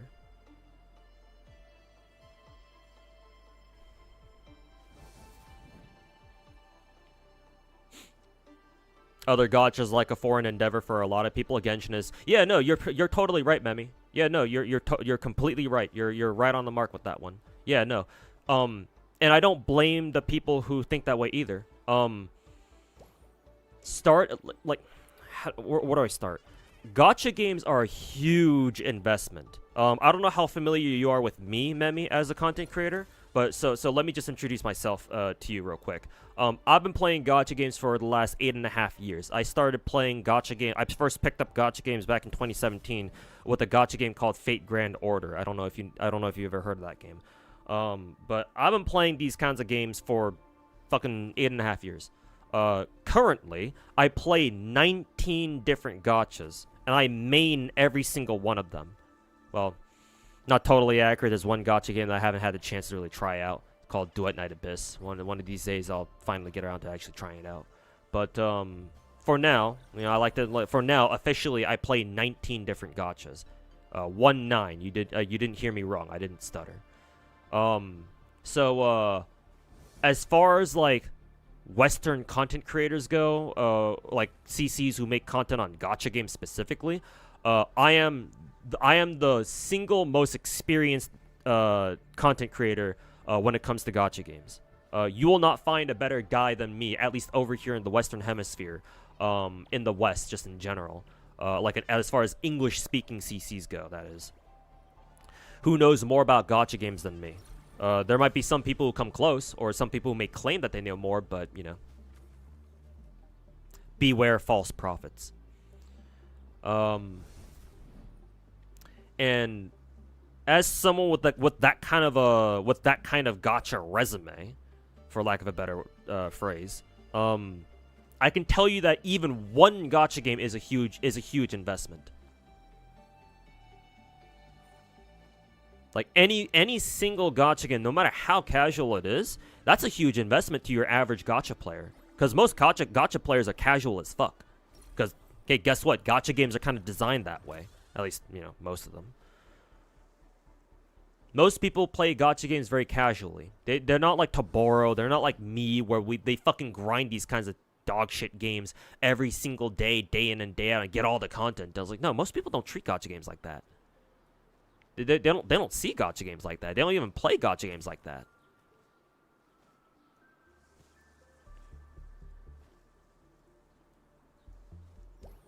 And for a lot of these casual players, right? Like they're not. A lot of them aren't even like actual gamers at heart. Like they don't really play video games. Like there have been I over the years I've heard about so many stories where people are like, oh yeah, I have a friend who doesn't really play games, but they play Genshin. You know, it's and you know, part of that is due to the fact that Genshin popped off so fucking hard back in 2020. And typically speaking, those kinds of people like they don't care to start a new gacha. Either that, or maybe they're more interested in gacha games thanks to Genshin now, but they still don't want to pick up another one because like, oh, they realize they remember how much effort they've already put into like playing their Genshin account, and they realize that, oh, if I want to play another gacha game or if I want to pick up another one, it's like, oh, now I have to do that effort. Yet they have to do that shit all over again, and obviously that's very daunting. I don't blame them. Because yeah, if you want to pick up a new gacha, you have to start over from scratch. Like there's no real getting around that. Like maybe if you want to pick up a gacha game that's already been out for like a year or so, maybe you can just like buy an account, which I don't condone. Technically that's against TOS anyway. But like in most circumstances, if you want to pick up a new gacha, you gotta start from scratch. And yeah, that's very daunting to a lot of gacha players out there. So like, even if there are Genshin players out there who are aware that, oh yeah, gacha games are an entire genre, there's a lot more games out there. Like, yeah, no, a lot of people don't want to pick up another gacha game because yeah, that means they gotta start all over again. And a lot of them are like, well, I don't want to do that, and so they don't. And so Genshin is still the only gacha game they play to this day.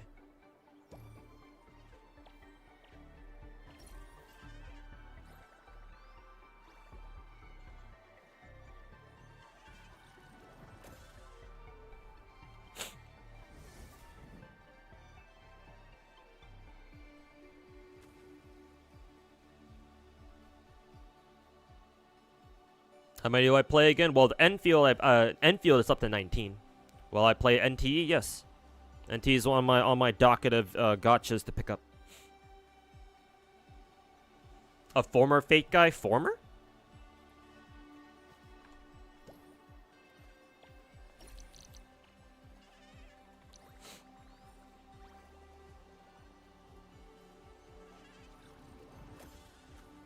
What,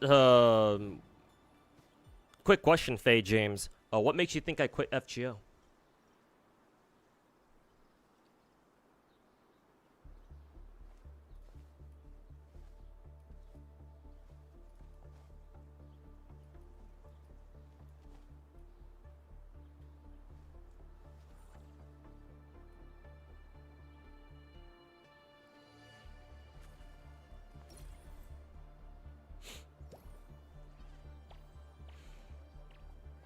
Isn't the grind a part of the gameplay of these games? For most of them, yes. There are some gacha games out there that remove the grind aspect. Like, for example, Nikke is a good example of that. Mostly. Nikke doesn't really have grind in the traditional sense. But most gacha games do, yes.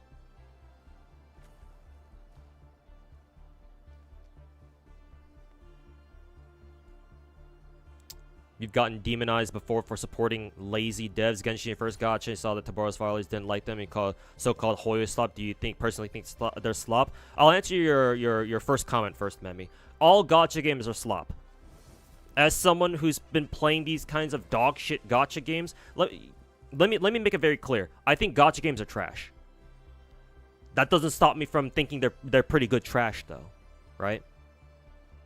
Technically speaking, if you want to call gacha games trash, all video games are trash.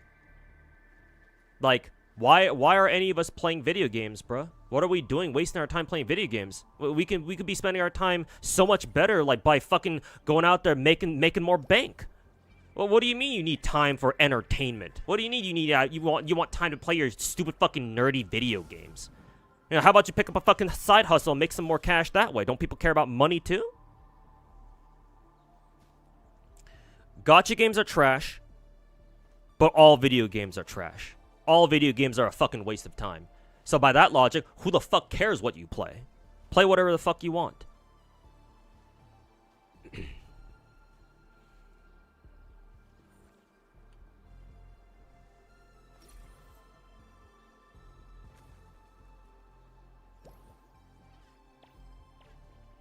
So yeah, sure. Gacha games are slop, so I guess technically speaking that means Hoyo games are all slop too. But hey, Wuthering Waves is slop too. Along that same logic, all video games are slop. So at that point, if everything is slop, well, like you know what they say, nothing is.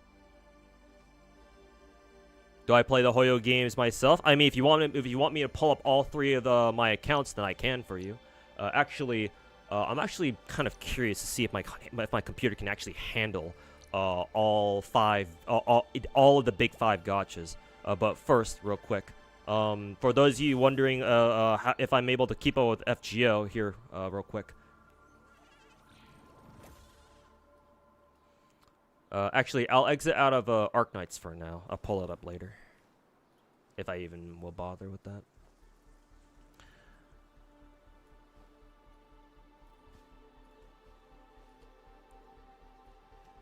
Anyways, here's my FGO account. And I have been keeping up with this event, yes.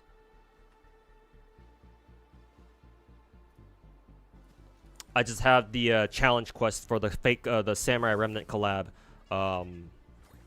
left to do. I also have to buy a few more things in shop. The only things I care about to buy from shop now are the horns, because I don't have a lot of them, the hides, maybe the bells, because I only have 1,000 of them, and I don't need any of the monuments or pieces, so those can go fuck themselves.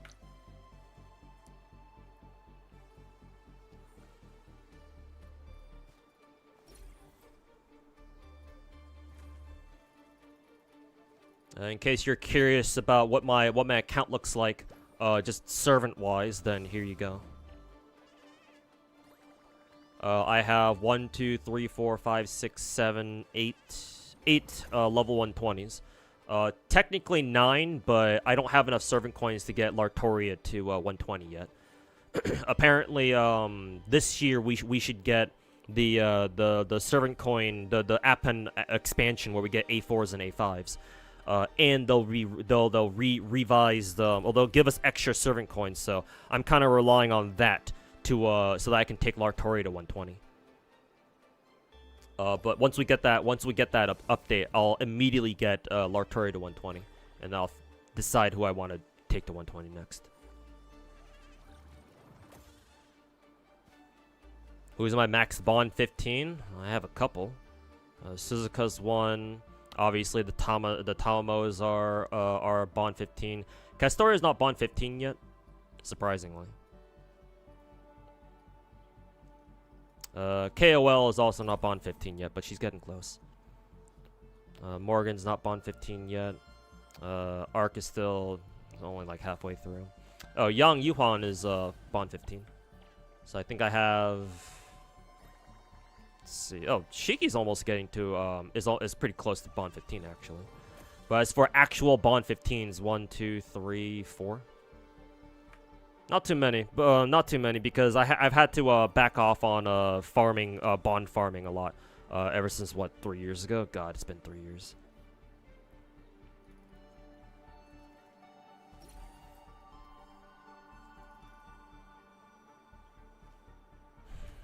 Summer Shiki can't come any closer. Man, Summer Shiki was last year for JP, wasn't she? And then he still got like fucking, a fucking year and a half left.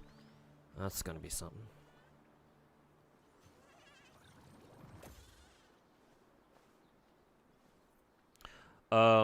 Anyways, that's my FGO account. I used to wail hard on this game. I think I've spent like what 80 grand, even 100 grand on this game alone. For the first like 5-6 years of me playing this game. But I had to stop like 3 years ago because I lost the original job that I had that allowed me to wail that hard in the first place. So naturally, I've had to massively cut back on spending gacha games since then. One day, I wish that I could go. I hope that I can go back to wailing as hard as I did on FGO back like I was able to back in the good old days, but not yet. Not yet, anyway. Maybe one day I will. But anyways, that's FGO. All right, now time to show Memi all 3 of my Hoyo games. You already see Wuwa on the bottom left corner, so you already know I play Wuwa. All right, let's time for the moment of truth. Let's see if I can stream all 5 of the big 5 gachas now. I think Enfield is big enough to the point where we can include it as part of the big 5, right? What do you guys think? It's no longer the big 4, right? It's now the big 5. Big Five Sporting Goods. Price of a car? Yeah, I mean it was over the course of like 5 years though. But still, yeah, that's a lot of money to spend on a gacha game for sure. All right, Ami Steph, take care, man. Have a good one.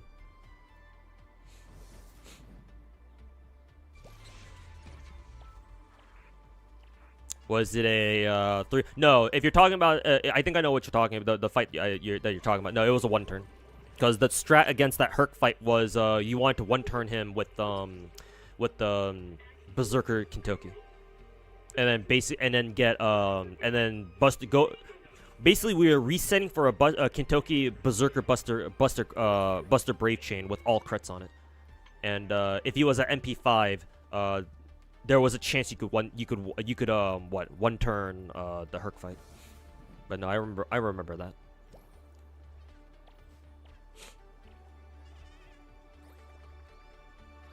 You guys say it's a big 5 now? Yeah, I'd say it's a big 5. Like I see a lot of people talking about Enfield on like just scrolling through my timeline. Yeah, I don't really see that unless you know, unless the game's big enough.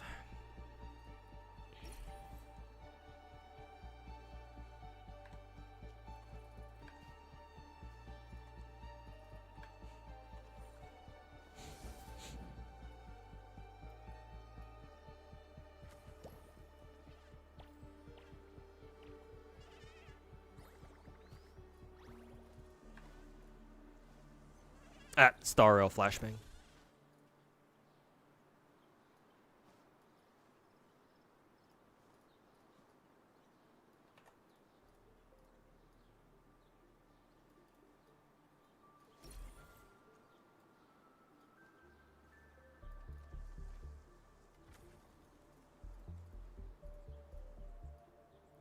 Actually, I should expand the windows here. Actually, no, I could just do it one at a time. Fuck it. Alrighty, kids, gather around for show and tell.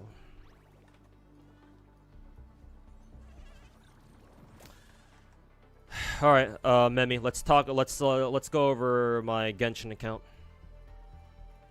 I should probably start by saying that every single one of the big gacha games that that people typically know about, so Genshin, Star Rail, Zenless, and Wuthering Waves, I play all of them. They're all my main gacha games.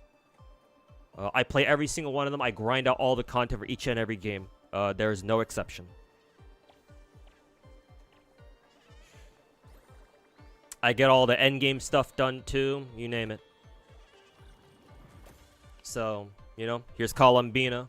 Got her to level 100 because I had those spare like Masterless Stella or whatever those fucking stupid ass items are. And she's built. No crit damage though, but I don't have her signature, so I don't care. But Columbina, Codex, got a full Serenade set. Only C0 because I only pull for C0 characters these days. And then still working on our talents because we, the weekly boss hasn't physically been out for long enough for us to farm enough of these things. So I will be triple crowning my Columbina. I mean, I don't do that. I don't triple crown. I don't get my characters to level 100 if I don't at least triple crown them. But recently pulled Enefa because I had to skip her original raid up, her debut raid up. A couple months ago. How long has it been? Like 4 or 5 months. But Yehoda, Miss Strawberry, Mr. Durin. I have actually, since going through individual characters might take a little bit too long. Let me just show you the character archives. I have every single character in the game except for Flynn's. And hey, guess what? Flynn's is because I also had to skip his raid up when he first came out a couple months ago, just like I had to with Enefa. But hey, guess what? Flynn's has another rerun coming up with Varka. So hey, just in time. Not only do I have every single character, every single one of them is built too. As in, I've taken the time to level up every single fucking character. Well, with the exception of the Miliastra characters, because I don't care for Miliastra. But every single playable, like actual like Genshin character, and not your custom OCs here. I have them built. Even Amber, level 90, 9 skills down the line. Surprisingly, she's C6. She's C6, but I've been playing this game since what, launch.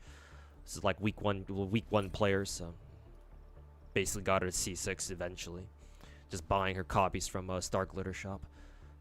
She's got her own set. She's got her own weapon.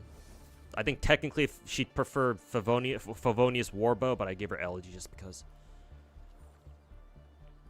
Like, you go down the list, every single one of my characters, I can point to a random ass character. They will be built with their own and with their own gear too. Everybody in my account has their own artifact set. I don't share gear with anybody, or I don't have to like swap gear between characters. I don't do that. One, because I'm too lazy to, and two, well, you know, I like the idea of all my characters having their own artifact, having their own gear that they can call their own. Literally any character you point to, I have them built. Now, to be fair, some of my characters are kind of out of date. Like, for example, I haven't updated my Zhal's gear in God knows how long. Klee at the same time too.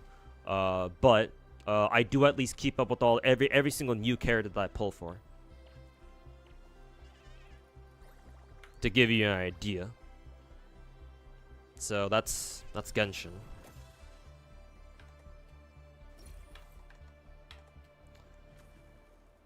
Put Genshin off to the side. Next is Star Rail. Star Rail, same thing. Keep up with all the content. Though to be fair, I've been kind of slacking in the map exploration territory, or the map exploration part. I still have to go back and grind out all the maps here in Amphorius. Probably need to do that anyway because I need the extra gems for whoever's next for 4.0.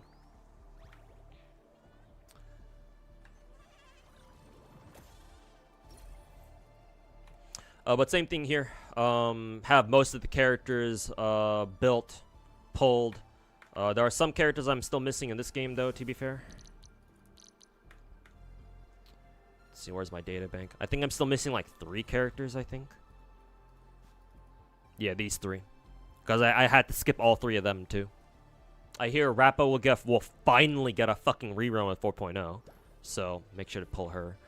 Argenti's had a few reruns, I think. Every single time I had to skip them, so maybe next time he gets another rerun, I'll be able to pull him then. Sarija I had to skip too, but eventually I will pull for them. Eventually, just had to skip them the first time around because it was very bad time for me to pull for them, or I couldn't spend money anyway. So I had to refrain. But everyone else I do have, and they're all built. Well, I say they're all built. There's a couple characters who I don't have that I haven't bothered to build. Like they have some gear, kind of, not really. Like Arlen, I haven't really bothered building. Same thing with Misha. I don't think, but most everyone else has gear that they can work with at least. Daniel still needs. Well, his gear isn't even fully leveled anyway. Oh, he needs a light cone too. Most everyone else, though, is built. This is my favorite team right now. The team Pink Girls, basically. Pink Girls with a bit of purple. Pink and purple. P and P. Yeah, well, Cyrene. No. Cyrene, Casterus. Miss March. Or, sorry, Dark. I call her Dark. And then Hysene. And then, you know, who was our most recent character again? Dahlia, Constance. She's built too. Who's on radar right now? Is it yeah, it's these 2. I would love to pull for actually no, hold up. I think Lingsha's in a weird ass spot where like her own signature isn't even like her best Lycone anymore. I think her best light cone is actually Luocha's. So I actually picked up Luocha's light cone because I saw I had a spare, like, oh, you can buy a light cone for free, one of those items. So I was like, well, okay, why the fuck not? And so I did. So yeah, same thing with Star Rail. I do need to do this event though. But I think I'm almost done with this one. There's a couple of fights that I still need to do. But I got that done. I also still need to get anomaly arbitration done. Oh, speaking of which, I can show you my end game progress too. As you can see here, I keep up with all the end game stuff. So I got Forgotten Hall done already, Pure Fiction, Apoc Shadow. I still need to get Anomaly Arbitration done. But I still got like 3 weeks on that. Oh, speaking of endgame, I can swap over to Genshin again. Here. Genshin, I have, well, I mean, you can see up top here, right? I finished Theater, Act 10, Arcanum 2, so that's the highest difficulty you can do on Theater. Already got Spiral Abyss done, Floor 12, Chamber 3. Stygian Assault, or Stygian Onslaught, I always call it Stygian Assault. I'm confusing it with Deadass. Stygian Onslaught just reset like a couple days ago, I think. So, I have yet to do that. But I usually only go up to Dire. I do every difficulty up to Dire. But I don't bother with Dire because they don't give you any Primo Gems. And I think that's a bit too tough for me. So I don't bother with it. I don't care for the weapon skin either. I think the way they do the weapon skin is fucking dog shit anyway. So, fuck Dire difficulty, but I'll do everything else.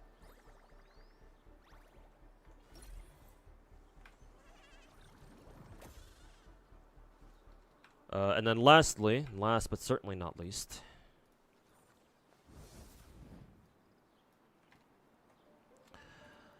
in Zealous Zone 0, I have every single character.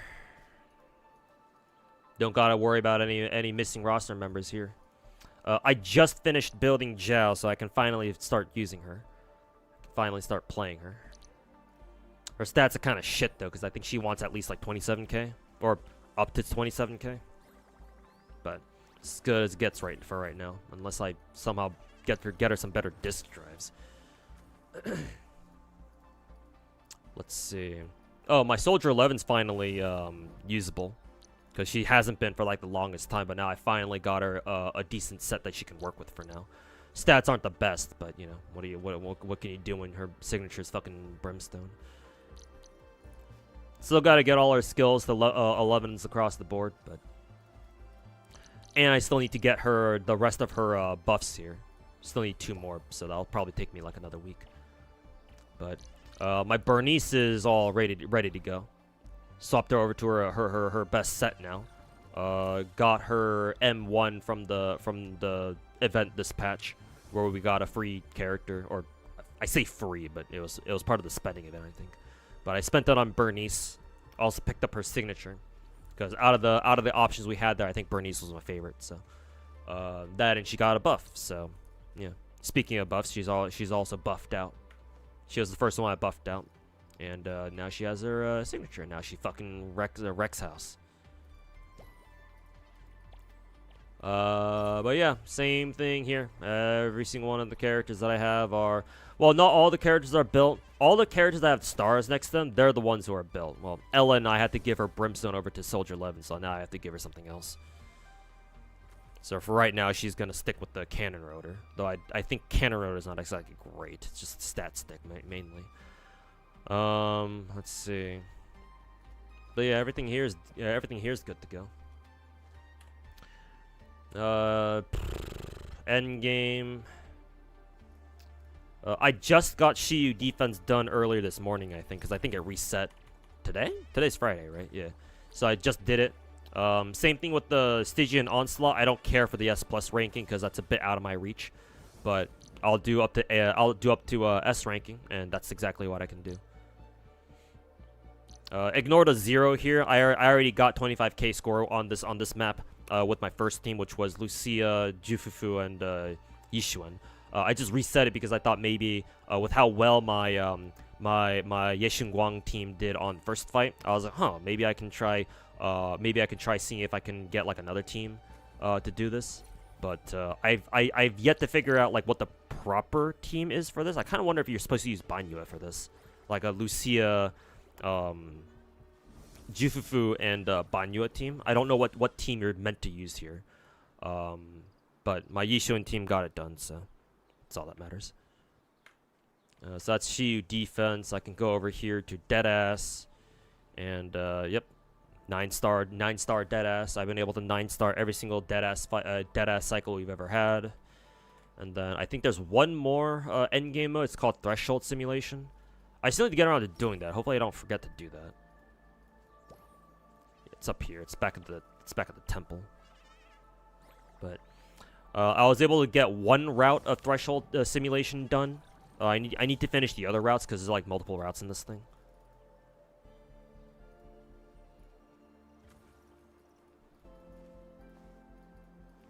Yeah, so there are like three different endings. I do want to get the other endings because they give you, I guess, a tuning calibrator. Kind of want that. Oh shit! I only have 12 more days on it. Okay, so I'm gonna have to get this done eventually. God, it's been like over like 2 months though since like last touched Threshold, so I'm gonna have to relearn how to fucking do that.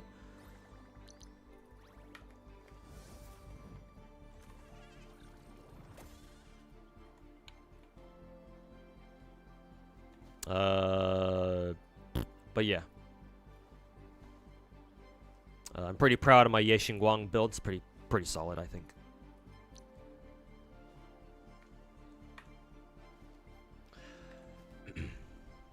Anyways. So, do I play the 3 Hoyo games? Yes. I would consider myself a fan.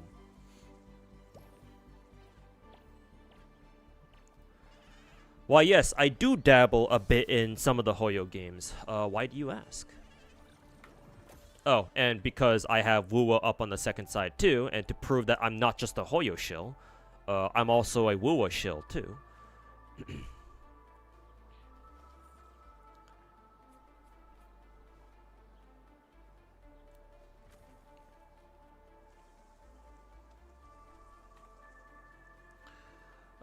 Let's see. I also have every single fucking character in Wuwa. Ironically, the only character that I don't have is Calculator. Calcaro. He's never spooked me before. So I still don't have him. But I have everyone else. I have every single limited character and their signature. So, Mornier, signature, only S0 there. I never go for extra constellation. Sorry, that's a Genshin term.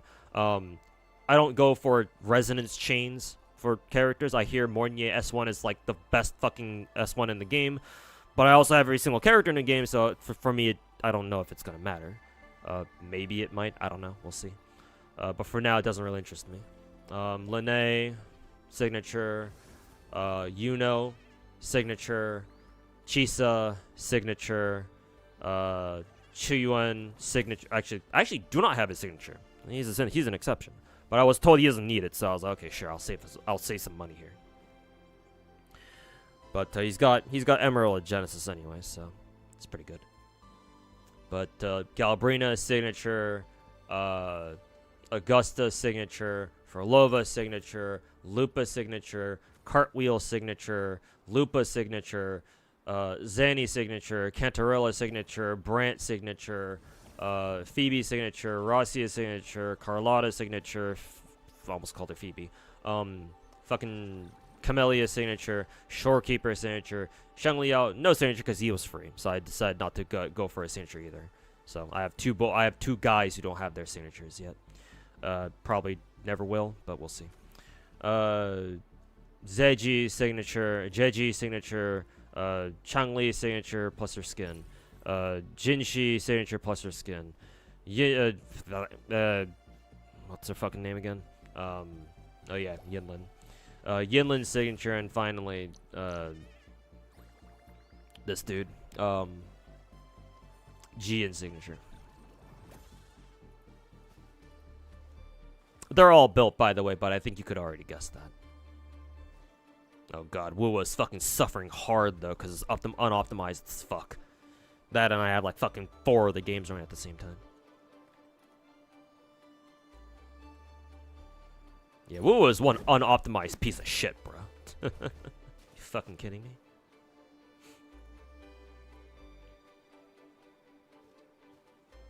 Why not whale in standard? I mean, if you want to pay for my standard banner pulls, Chisa, then I will. But until then, nah, he'll spook me eventually.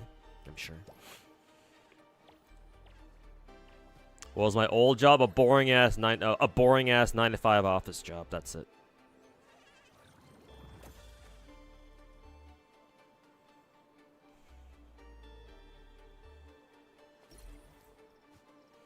You'd say you're a hardcore Genshin player, but you don't play you don't really play other gacha games except for a star. Yeah, man. Like, play however many gacha games are comfortable for you. Like, besides these 5 that you see on my screen right now, on my stream right now, I play 14 other gacha games. Well, 13 technically, but you know, I like to say 14. Like, I main the content in all those games too. But that's because I really fucking love gacha games. Because, like, who in their right mind would play 19 different gacha games, even if you were playing them all casually? Like, if you didn't fucking love it or something, yeah?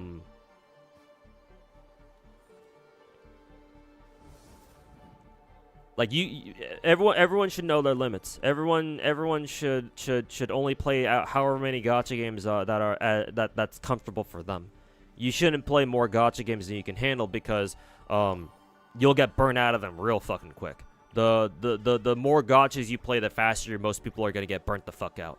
And getting burnt out is one of the easiest ways to start fucking hating gacha games and just stop playing them altogether.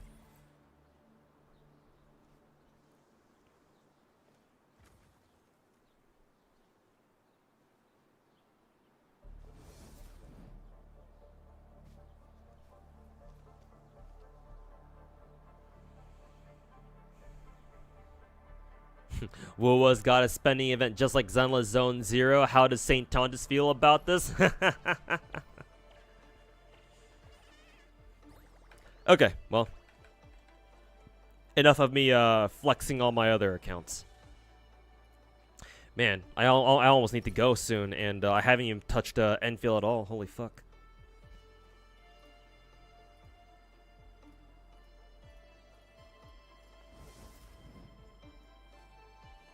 Alright, let me just go ahead and exit all my other gacha games real quick.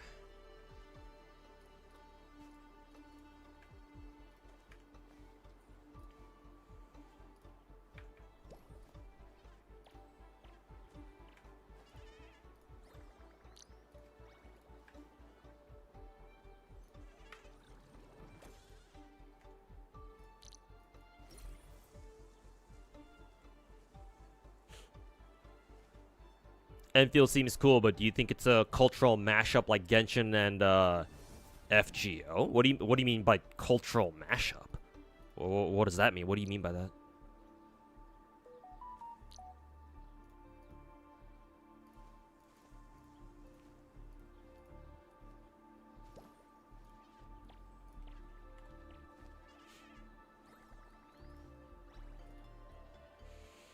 I've heard about Oh, did you ask me about Lucari yesterday, Roxia? Because if so, then yeah, I meant to answer you. I meant to answer your question, but I totally forgot. I completely forgot to.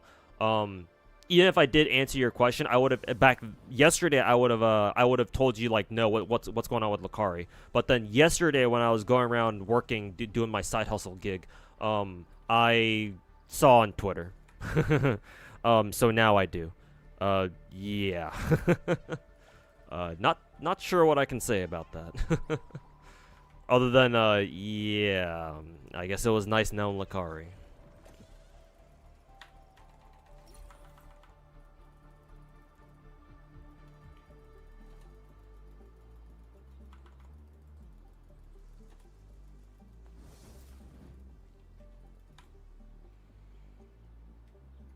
No, you were fully... Okay, so maybe somebody else. It was somebody else who asked me about it then. Okay, but yeah, now I do. Yeah, that's... his whole situation is, yeah.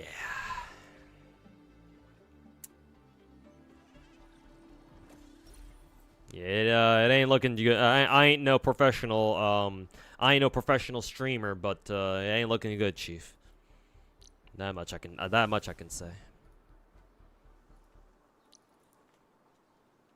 Is Enfield confirmed to be less expensive than Wuwa if you're trying to go for every single character? Well, I don't know. I don't know.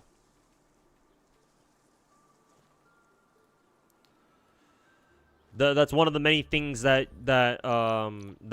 you can't judge Enfield for yet, because it's only been out for like a fucking day and a half, like maybe 2 days at most. Remember, I always have to say this every single fucking time. You cannot accurately judge Enfield as a gacha game yet. Like all the key, like, or most of the key, like, gacha characteristics, like, oh, how expensive is it to, like, try to get all the characters in the game, or like how generous is the game, like, we just don't know. Game hasn't been out for long enough yet for us to tell.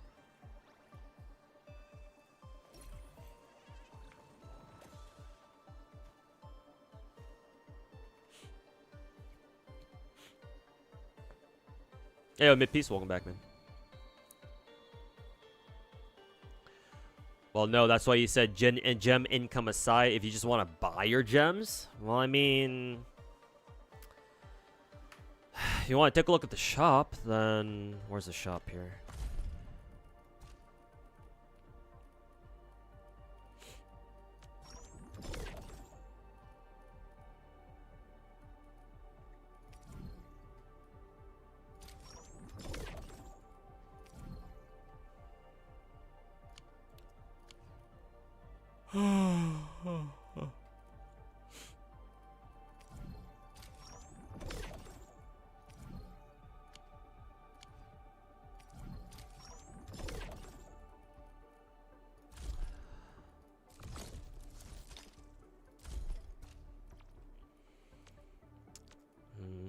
Let's see. I think Wuwa has Wuwa probably has better bundles. I think, like, I'm not exactly like wowed by Enfield's bundles. However, there was this thing right here, this Grand Vision Arsenal bundle. This shit is only $1, and it gives you a fucking 5-star sword, or sorry, not 5-star, 6-star sword for $1. So yeah, that's real nice. But with the exception of this, I think Wuwa's bundles are probably better. Are they? Actually, I'm not even sure if they are better, strictly speaking. I guess I'm just more comfortable with them, because I've been buying those things for so long. But like, the most expensive pack in Enfield is only $70, dude. Compare that shit to Wuthering Waves, or the most expensive pack in that game is $100.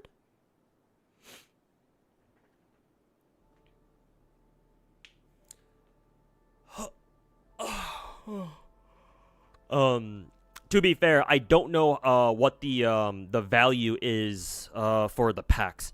If Enfield's pack value is the normal pack value without the double bonus, is if the normal $70 value still gets you what, 5 multis per pack, then yeah, it's just straight up better than Wuwa's.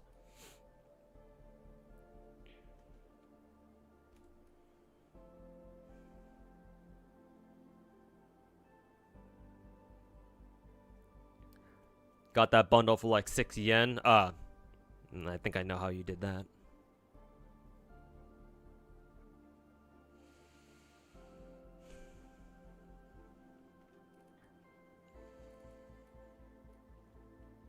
One Origeometry is 75 Ore Barrel. Ore Barrel. I don't know why they named it. I don't know why they fucking named it like that, dude. How much is a standard multi again, or how much does that shit cost? F9.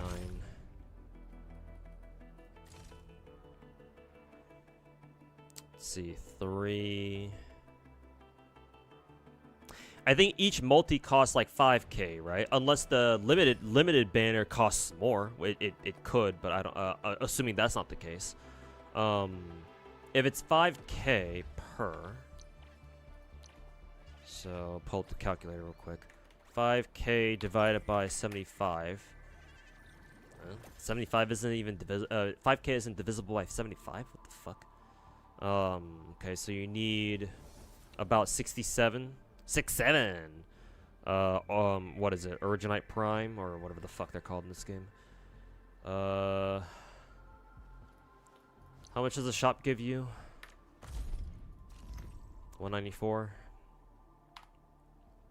Divided by, let's round up, 67. It only gives you 3.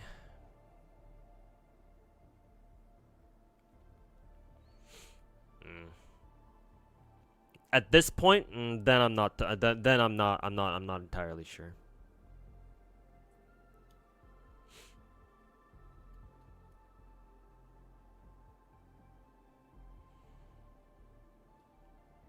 Like maybe just the double bonus is worth it, but I wouldn't. I don't think I can recommend buying the $70 pack anyway. At least in terms of pull value.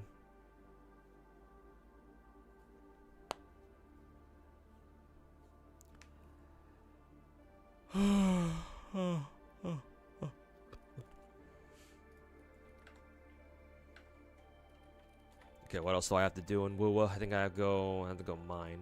I think I meant to do my Wuwa weekly run today on stream, but got sidetracked by talking to chat.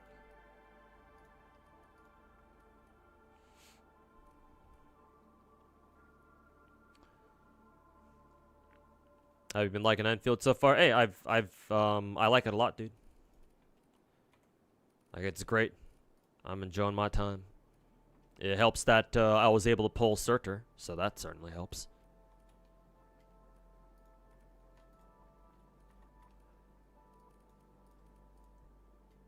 When will I react to it? Sheesh. Maybe I should react to it sooner rather than later, huh? Because it's kind of topical at the moment. I want to get out a first impressions video, and I think after that, I think I'll make a video on what I think about the whole Saint versus Poke drama. I mean, you should already know what I'm gonna say, but yeah, I'll probably make a video about that. I'm just gonna have to remember.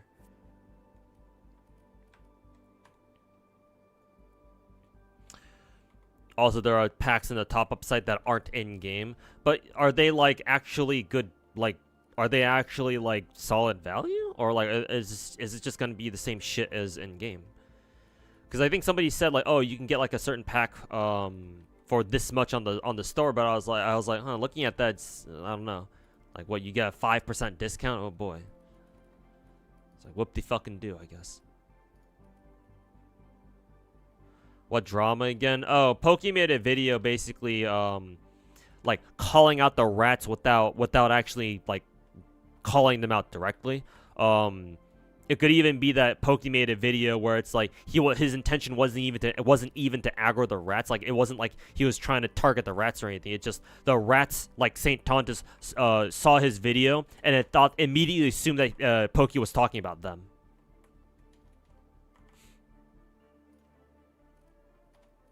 So the clown's been harassing Pokey again because he thinks Pokey made his last video specifically about him. Because, you know, all the rats have fucking fragile ass egos and think that everyone's talking about them all the time.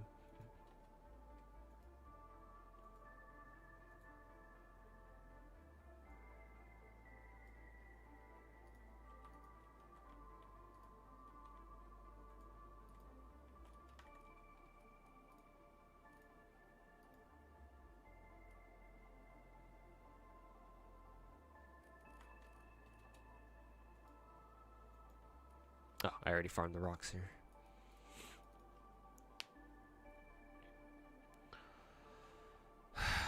You want Frost Nova to be playable? I mean, knowing, like, now that we have this whole reconvener shit, and I'm pretty sure Frost Nova was what? She was infected, right? I mean, why would she be there?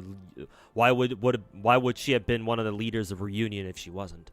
No, it is a very real possibility that they bring back Frost Nova and put her ass in this game. Like, I don't see why they can't. Like, if they can bring back fucking Helliger, Aya, and Angelina back from the fucking dead, then because their data was fucking saved in the Originium Priestess files. Release the Priestess files. then shit, man, they can bring anybody back, technically. As long as they were infected in the first game.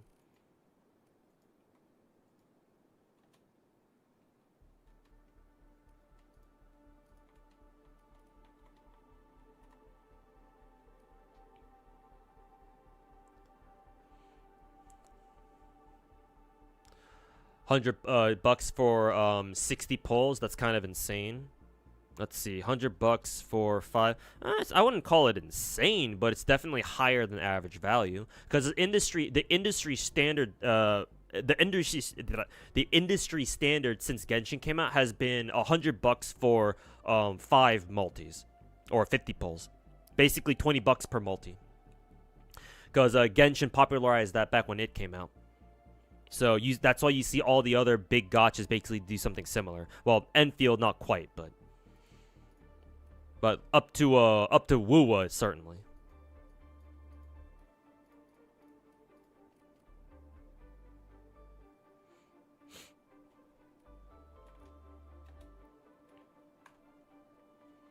I was watching Poke stream this morning. Somebody asked him if you make a part 3 to the Gacha War video. He declined. Yeah, kind of expected that. Like, again, like I said before, Poke doesn't strike me as the kind of person who wants to like keep up with this like this kind of drama. So I'll take it from there. If Poke doesn't want to make a follow-up video, I will. Whether he likes it or not.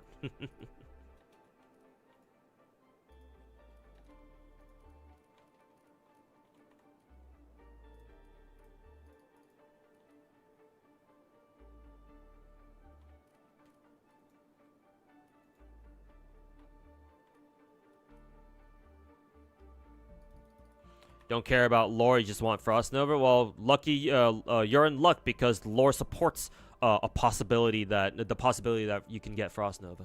Okay, I'm done with I'm fucking done with Wuwa for now. I will do the weekly on my own time later. Okay, finally, I can finally grind Enfield for like maybe 45 minutes before I have to go.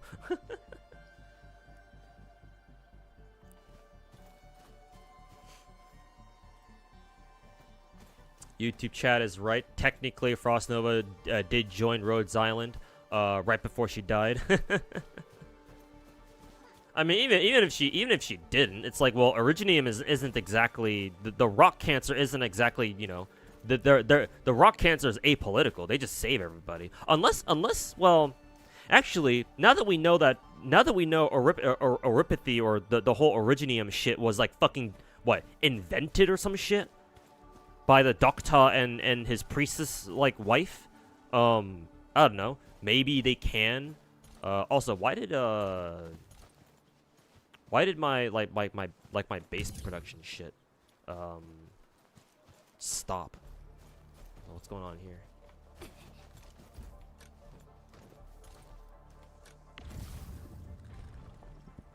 Clogged?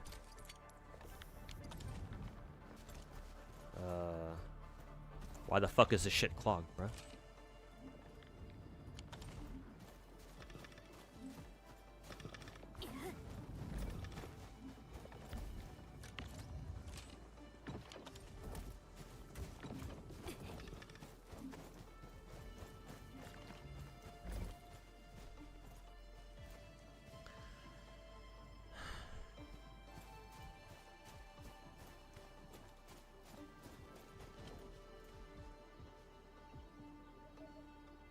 What's the gacha with the best value in shop in my knowledge? To my knowledge? Oh, fuck, it got clogged again. Is it because I'm full on storage or something? What the hell's going on here?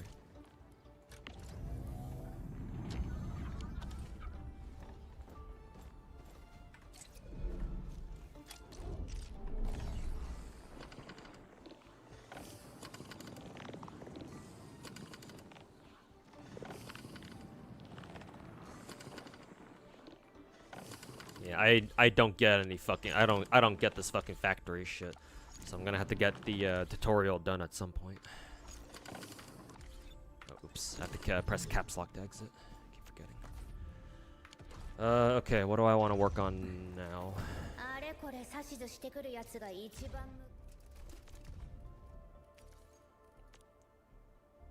Let's see. Unable to visit target area as there is no such marker type. Excuse me? What the fuck? How long does it take for those those fucking shrooms to grow back? Fuck you.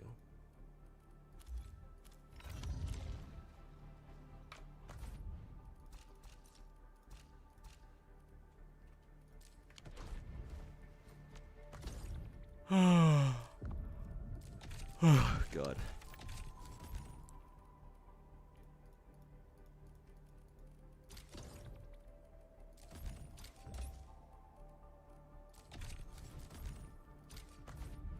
Okay, right here.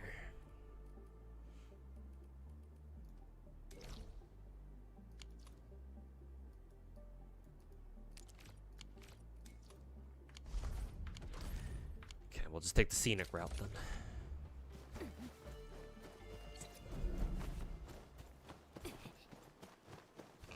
Oh, excuse me.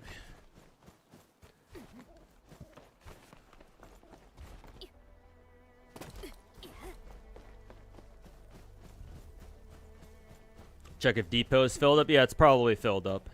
But I didn't realize that you need to like clear out your depot. How do you even do that?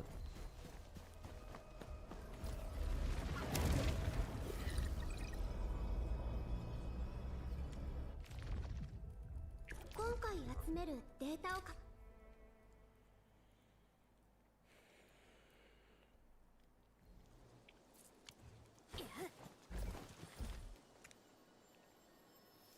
戦闘開始身の安全を第一に私たち安心して次はないから目標捕捉発射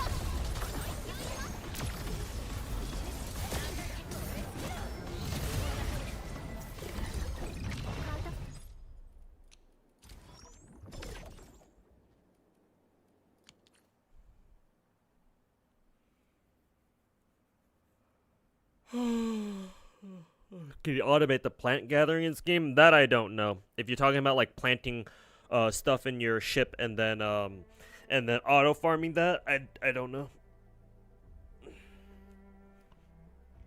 Maybe there's a way for you to like get your crew members, your characters to farm that shit for you. Not sure.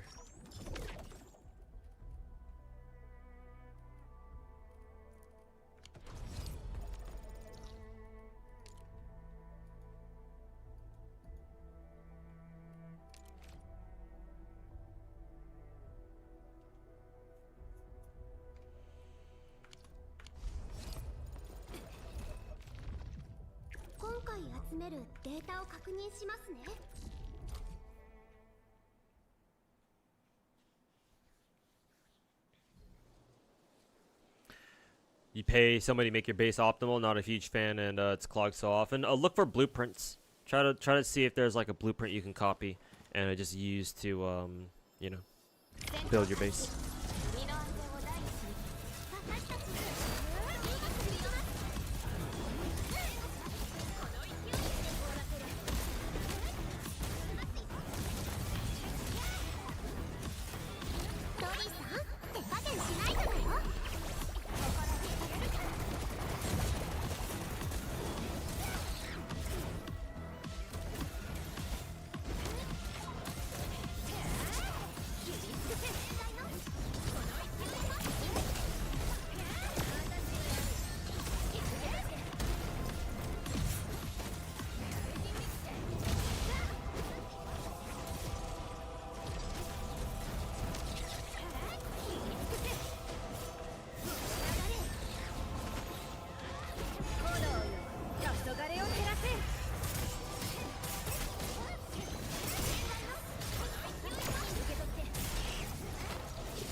You can basically auto farm. Oh, okay, you can auto farm. Gotcha.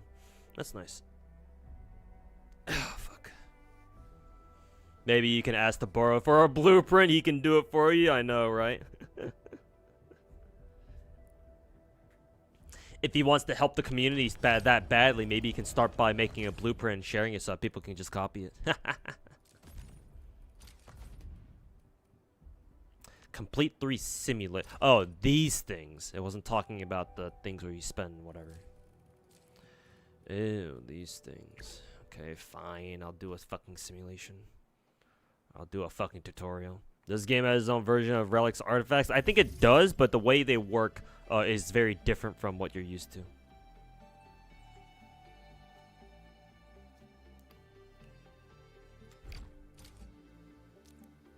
Oh, God.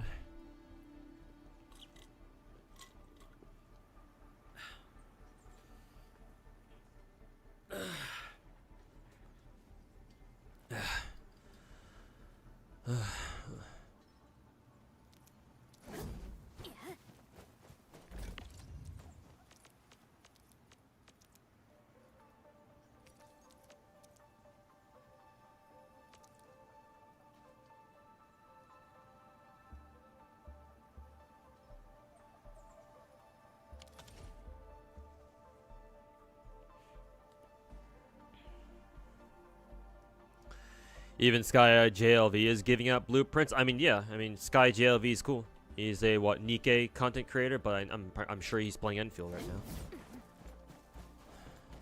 And yeah, Sky JLV is a guide guy. He's done that shit in He's done that shit in Nikkei. He always he makes guides in Nikkei, so I'm not surprised he's making guides for Enfield too.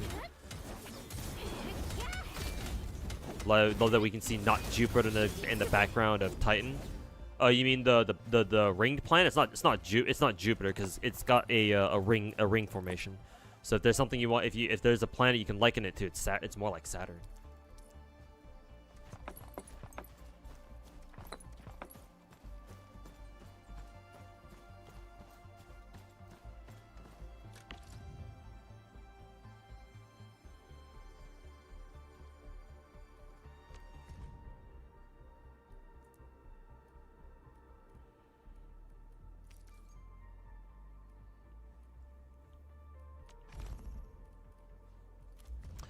What did this thing want me to do? Go to refining unit, produce, blah, blah, blah. Oh, okay.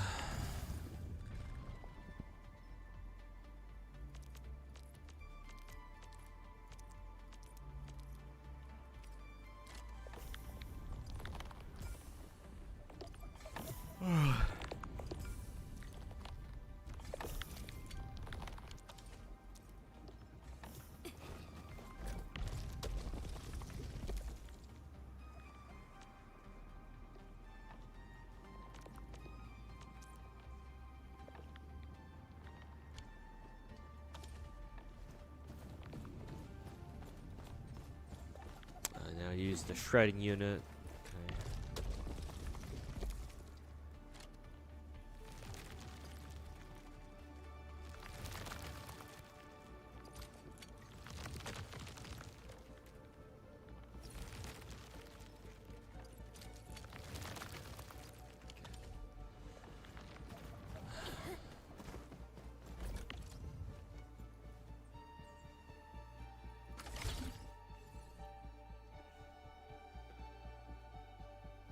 Too bad Sky's blueprint is US, NA, EU only. Your Asia ass can't use. I'm sure there are plenty of good blueprints that you can find off the Asian server, man. What do I think of this factory system? I find it personally tedious, but I don't want. It's not like I'm trying to advocate for it to be gone from the game. It's kind of interesting, but yeah. Like I said before, I'm not playing gacha games to play a factory sim.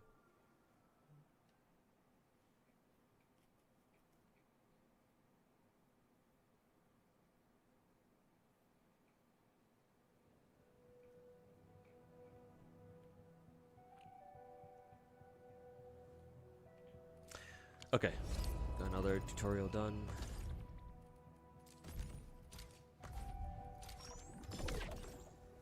Create and save one blueprint. Okay. How do I do that?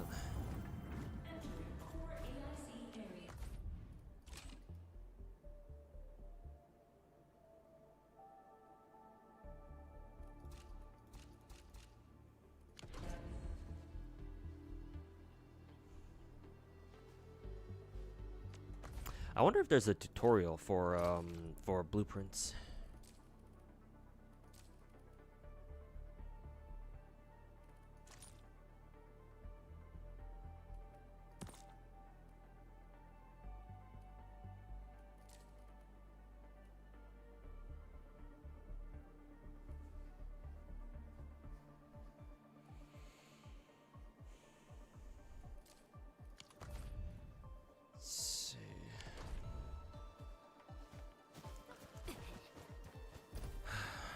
Caps lock maybe.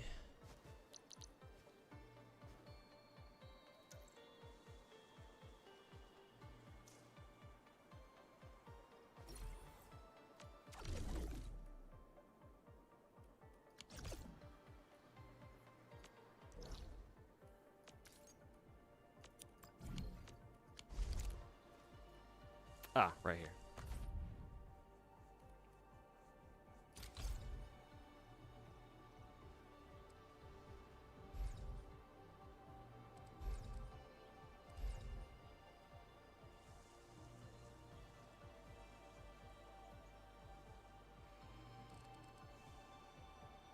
Actually, what did the mission say again? Just create and save one blueprint, right? How the fuck do I do that?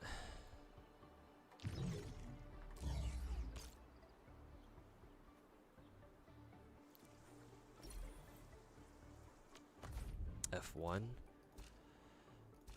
My blueprint, save new blueprints here. No, then okay, blueprint this one.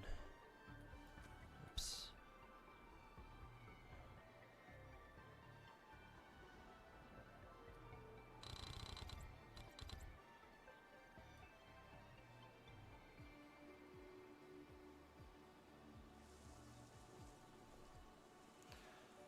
Okay.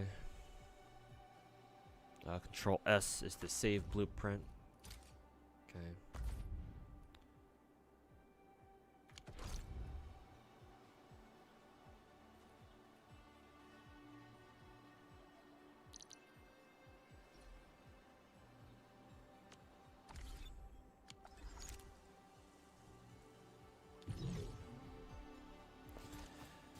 Just make a shitty blueprint and then delete. Yeah, this is exactly what I'm trying to do.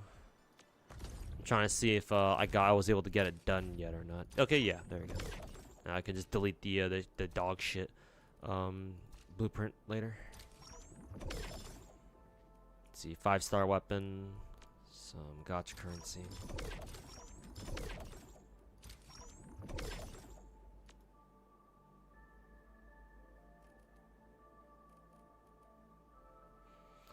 Now send one friend request. Now I gotta send somebody one. Usually I'm the one receiving friend requests.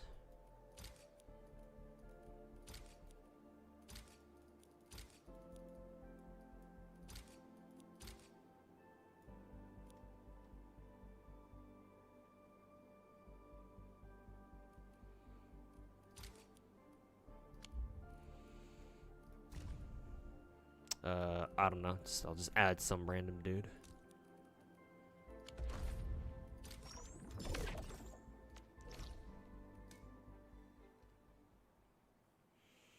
If they gotcha'd factories, no. No thanks.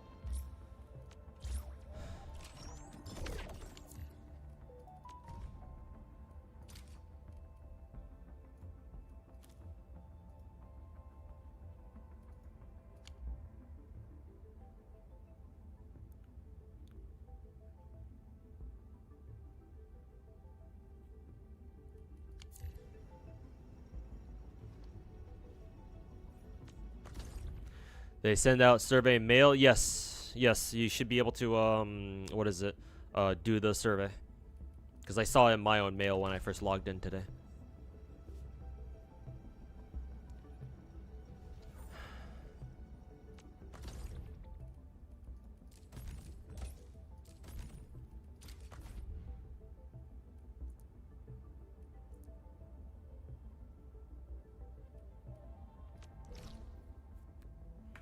What does this want me to do?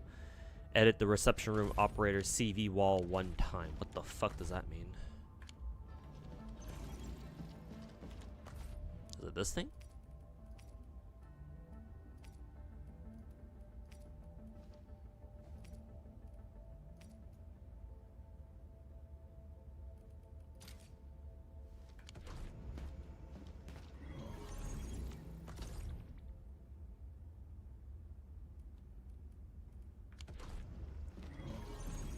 No, that's just, I just realized now that's just the projector screen. But what do they mean by the wall? Oh, this thing right here, is it? Maybe they're talking about this thing. Yeah.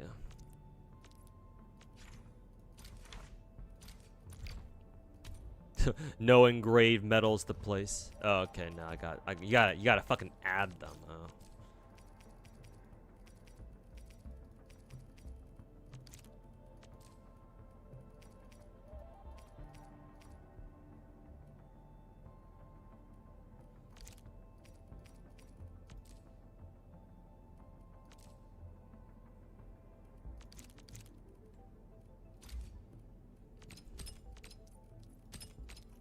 Just like the first game, baby.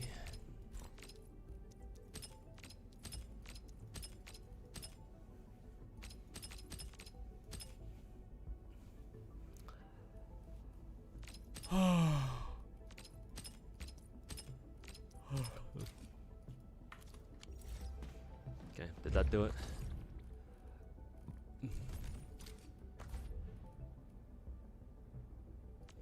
The fuck? That still didn't count?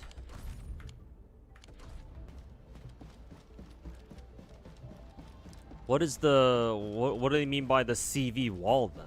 Is it over here?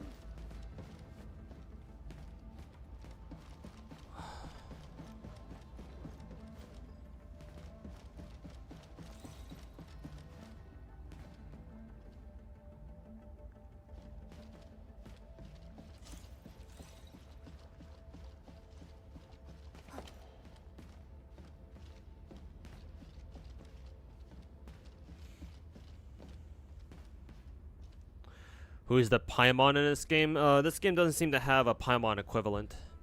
Thank God. The closest one is probably Perlica, but she doesn't feel like Paimon because, well, you know, she's not some floating lolly fairy thingy, like flying around, following you everywhere, like, you know, screaming at your ass, hey listen, hey listen. Hey yo, Diono, welcome back, man. I'm like an Enfield Lut. Been grinding it quite a bit, past couple of days, so yeah, I'm just trying to progress through it and all. I'm enjoying the vibes. It's nice. The one on the wall? You mean the one I was just at, or did I pass it? Maybe this one? Maybe the ones on the sides here? Let's see. Okay, yeah. It said so. It said so exactly. CV wall. Okay. So like this.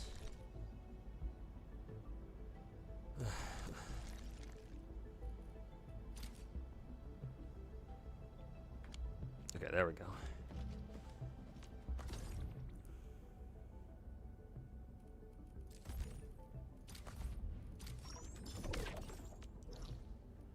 What was that again? Buy gifts from the stock redistribution system? I think I just passed it.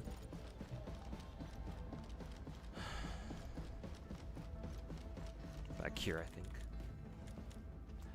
Upgrade stock redistribution to unlock. What the fuck? What do you mean I have to unlock this shit?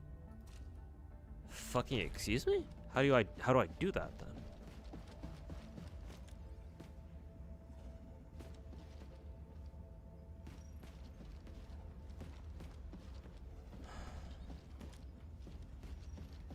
Upgrade stock redistribution. Do I have to like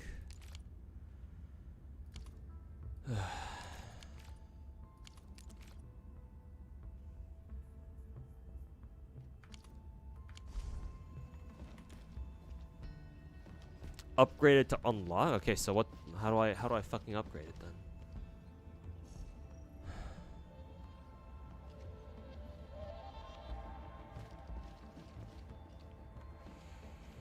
That's on the outpost management thing. How do I get to that? It's been a while since I last had to deal with it. How's the gacha for you? Like specifically this? Well, the gacha's been treated. I've been luck sacking on the gacha. I both pulled this girl and her signature weapon both in a single multi each. So yeah, I dare say the gacha's been treating me pretty nicely. I kind of want to do another multi. I was going to save for Yvonne's banner, but apparently Yvonne's banner rate up is not coming up next. So I kind of want to pull on Surtr's banner here until I get another 6-star. And I don't care who I get. If it's another Surtr, then that's great. If not, then I'll take whoever I get, whoever spooks me. I'm hoping that I get spooked by Yvonne because I really like her. Yvonne's my second favorite character in the game, but obviously I'm gonna have to get really lucky for that to happen.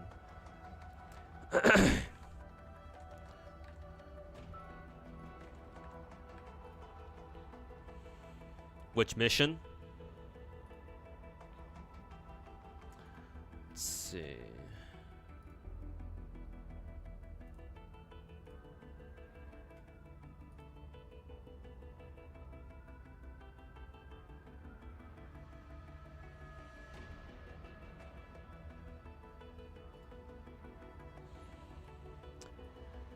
Let's see. Sorry, I got distracted by Discord.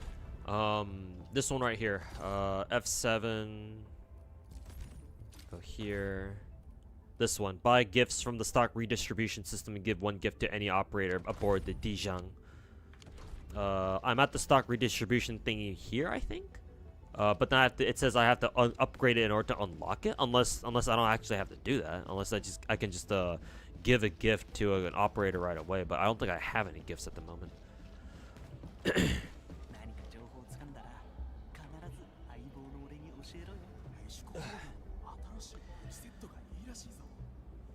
Regional development?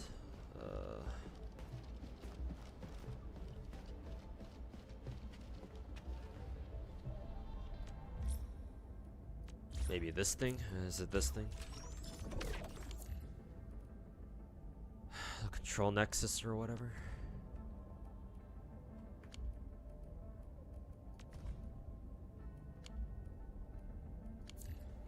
That didn't seem to be it.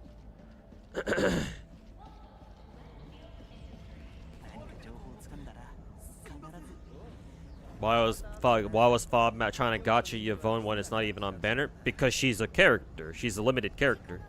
If you don't know how the gacha in this game works, Recon, let's see. I can't show you the details here, so I'm gonna have to switch over to a desktop recording. Because if I click on details, my stream doesn't pick up on it for some reason. Probably because I'm using I'm using a game capture. So let me switch over to my desktop recording so you guys can see what I'm seeing on my monitor. So right here, so take Levitain, take Surtr's banner, rate up banner right now, for example. If you click on details, this is what it's gonna tell you. If you look down at the possible 6-star operator list, it's not just whoever's on rate up, and then justify permanent banner characters. All the other gacha games work like that, where it's like, oh, when a character has a rate up, you can pull them or like any one of the other 5 characters, right? 5 or 6 characters, however many are permanent.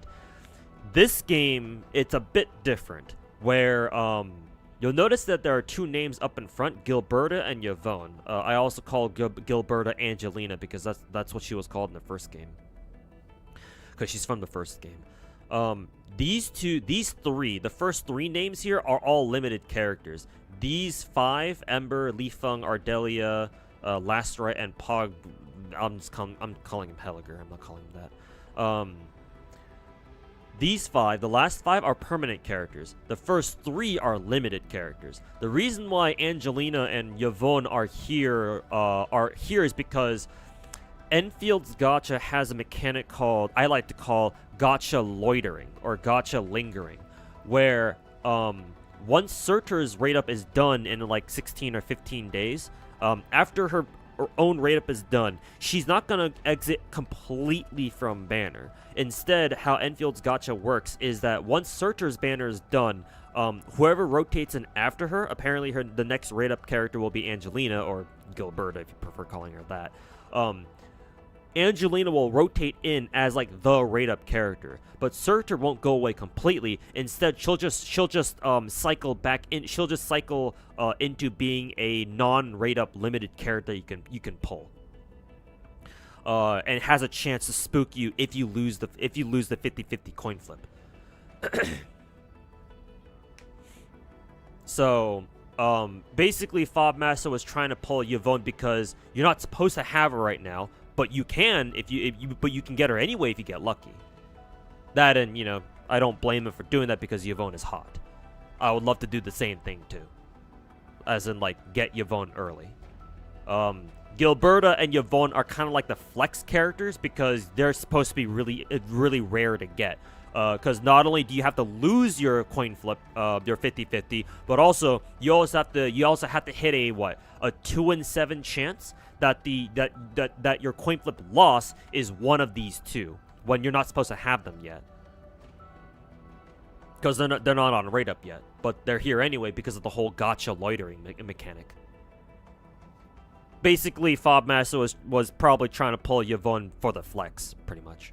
You know, to flex to people. Oh yeah, I have Yvonne and I have Angelina, because when you're not supposed to have them right now. So that's all it is. It's either that or I think Fobmaster said he's a Yvonne main. So like, hey, like I think Genazad was the one who said he's a Yvonne main. I don't know who Fobmaster's favorite character in this game is, at least for now. Oh yeah, that and Fobmaster's a fucking whale. So he's like, why not? Why the fuck not?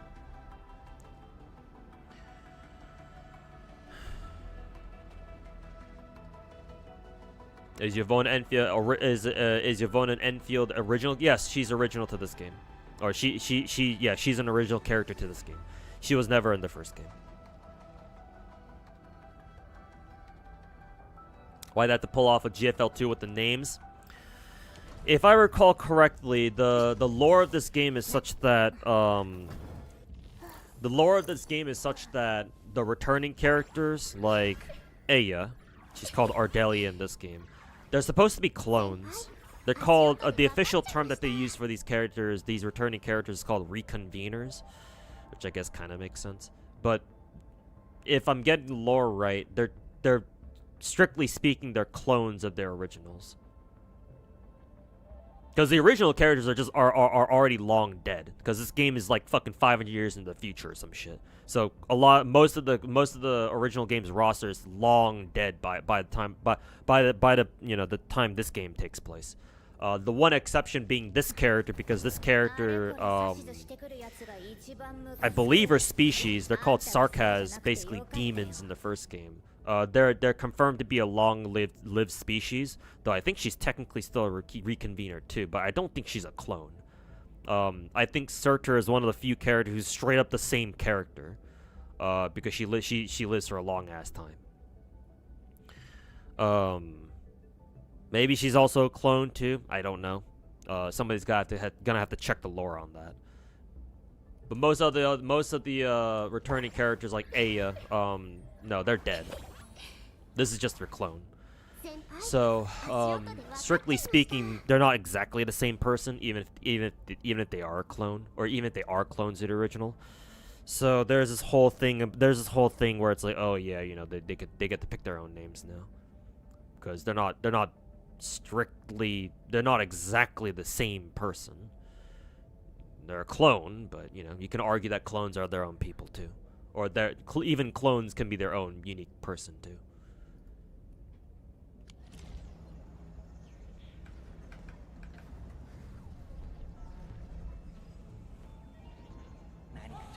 You got Yvonne's weapon from Arsenal? Really? You can pick up Yvonne's weapon early too? That's funny.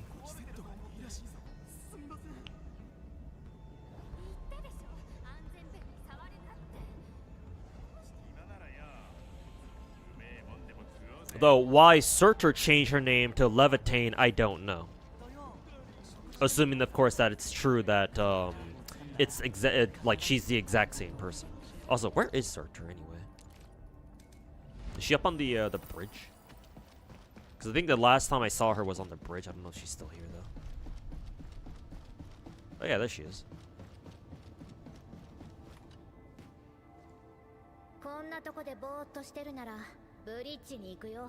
Aren't we on the bridge right now? Offer gift. Cool. I have no gift. Nice. Okay, where do I go buy a gift then? You got double spooked by Angelina? Some people would kill to have that happen. Will Enfield ever get Exia or Scotty? I don't know. Were either of them actually infected by Eripathy? Because I actually don't know if either of them were Eripathy, what is it? Eripathy, patients. Or, I don't know if they were ever infected with Eripathy before. Buy a gift from Carrot Man. Carrot Man. Who's Carrot Man? Is Carrot Dude on the ship, or is he down on the is he down in the hub? Carrot Man. Carrot Man sounds familiar. Is he at the hub base maybe?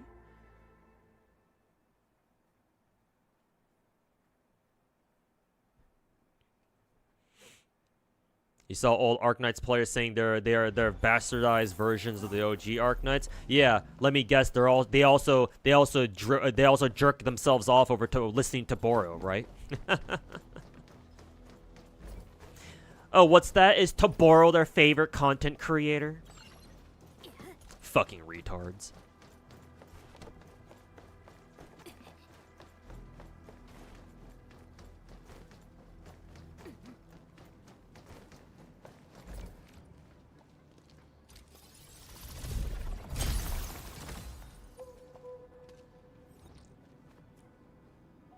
Who said that, bro? Let me get one.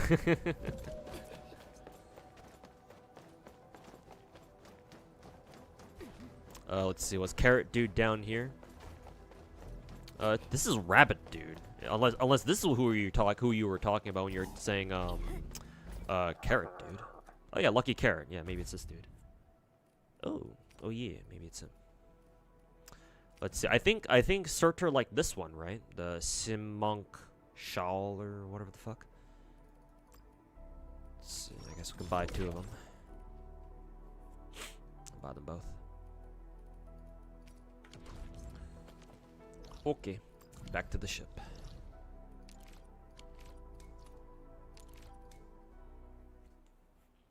It was him. Okay, yeah, that's who you meant, because his name is Lucky Carrot.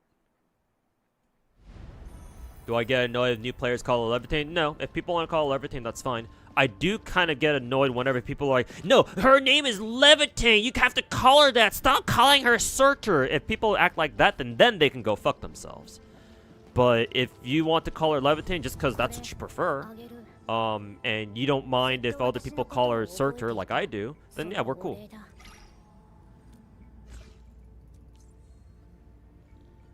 Did she get? Did Surtr give me something? What the fuck happened there?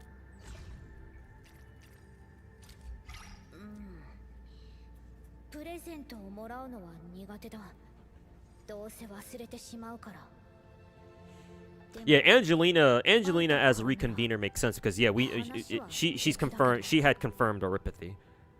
I mean, if you look at the first game, if you look at her CGs in the first game, yeah, you can see her having her you can see the rock tumors, the rock cancer tumors on her fucking arm. So yeah, her coming back makes sense. Aya was hella Eripathic, or she had hella Eripathy because in the first game she's very nearly deaf. So she's kind of like Kanta in that sense. So yeah, she had confirmed Eripathy, so it makes sense she's back. I think Helliger was also infected too, so yeah, it makes sense he's back. Just younger, I guess.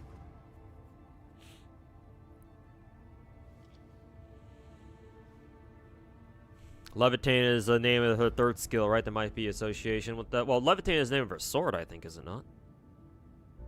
I mean, you know, the whole Norse mythology thing. Though, to be fair, Levitain is supposed to be Loki's sword, not Surtr's. So I don't know how Surtr got a hold of Loki's sword. Whoever Loki is in this game. Excuse me.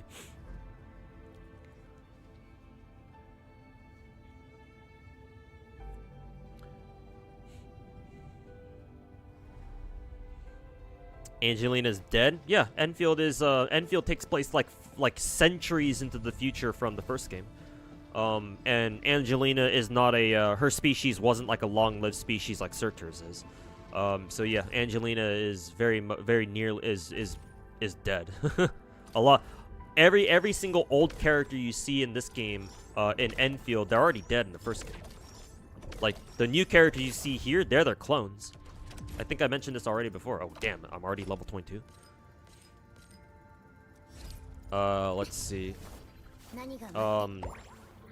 Ardelia went by Aya in the first game, so that means she's dead. Or her original is dead. What was the other one again? I actually don't know about Aurora.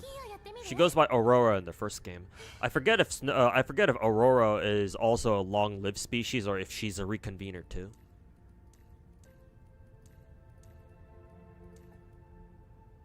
Because she was definitely in the first game. She was a 5-star defender in the first game. I mean, exact same as she is here, so that makes sense. Angelina, she's known as Gilberta in this game. Angelina is definitely a reconvener, so her original is dead. And then, well,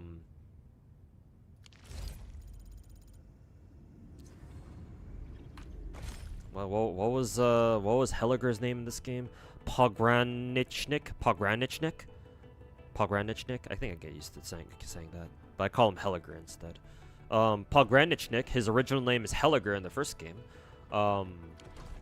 Yeah, he was a Ripithic too, and I don't think he was a long-lived species, so yeah, he's dead. He's dead as fuck in the first game too. Or his original is dead as fuck in the first game too.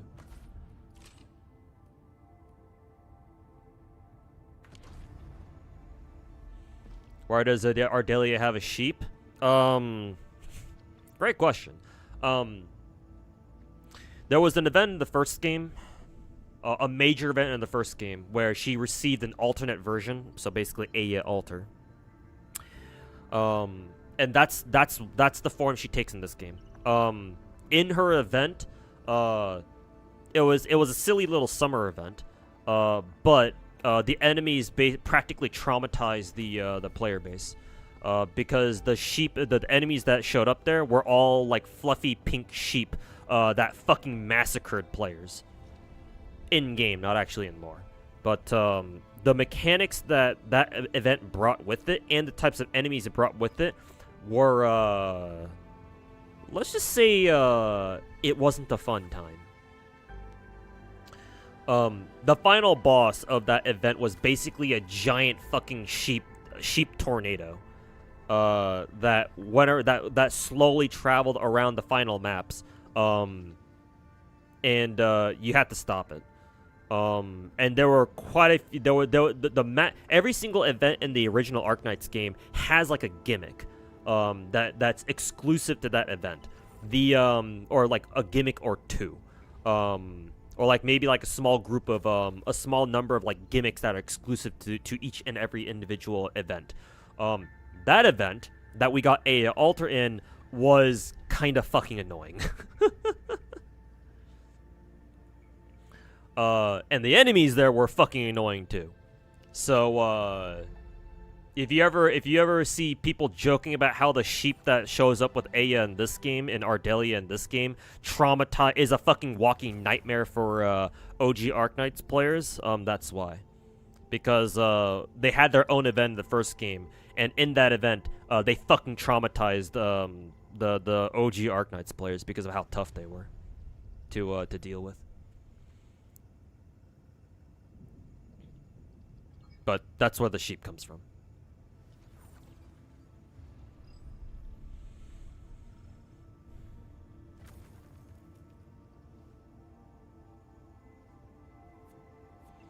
Since I like shooters, will I be playing Deadlock? Nah. I like first-person shooters specifically, not necessarily third-person. That and like I don't care that much for hero shooters. Like I'll play them if I'm interested. I've played hero shooters before. Like I've played Dirty Bomb. The primary hero shooter I've played back in the day was called Dirty Bomb. If you know what that game is. I've dabbled in a bit of Overwatch, but Overwatch wasn't really my style. Raise any outpost to outpost prosperity level 2. Use the crafting feature and craft 5 different items. Valley 4 raise redistributors coverage to blah blah blah. Okay.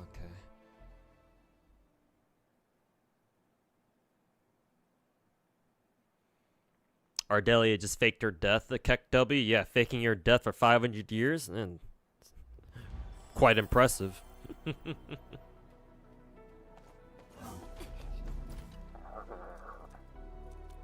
Oh, I saw the upgrade button. Can I upgrade? Okay, I can. Cool.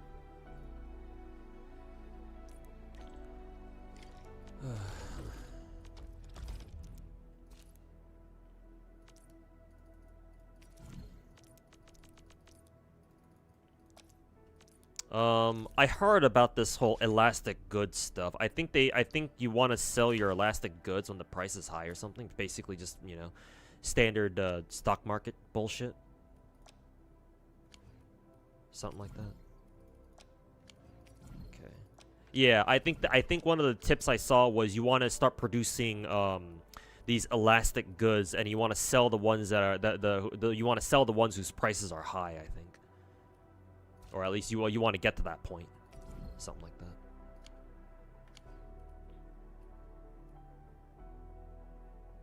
Let's see, daily goods? Oh god, can you buy daily fucking single tickets? I don't quite have 2K here though, unfortunately. How do I get more Valley? Oh, I think I know how to get more Valley stock bills. I think.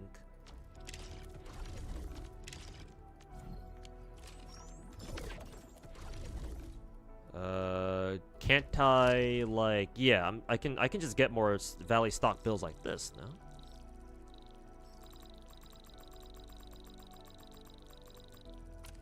Like as such. Yeah. So like that, and that means I can buy out this I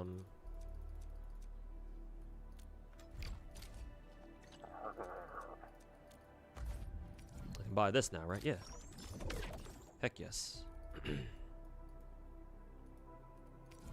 we can even buy another 5-star weapon. Nice. Well, not just one. Buy a couple of them.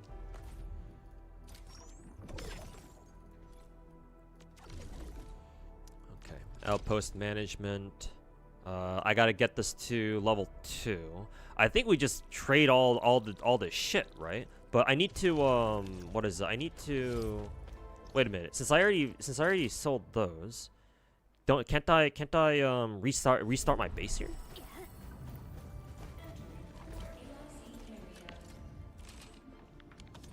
Take all. Or is this going to is this shit just going to stop as soon as it hits what is it? As soon as it hits whatever.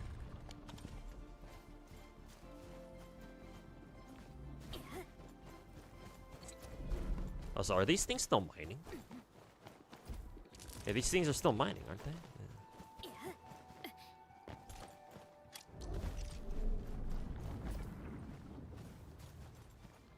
Yeah, I'm assuming the production is gonna halt as soon as because I'm assuming my depot must be like full or something.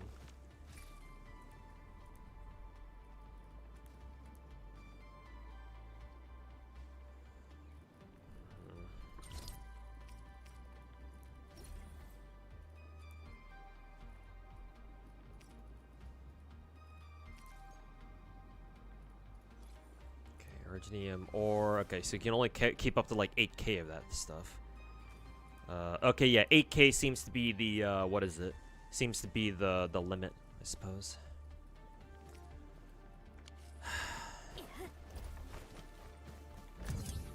Oops.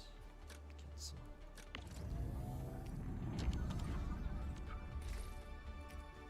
Let's see.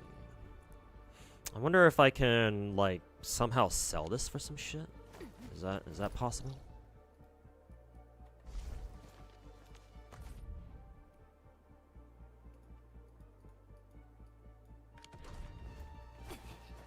Also, perform crafting? How the fuck do I craft shit? Oh, right here. Literally right here.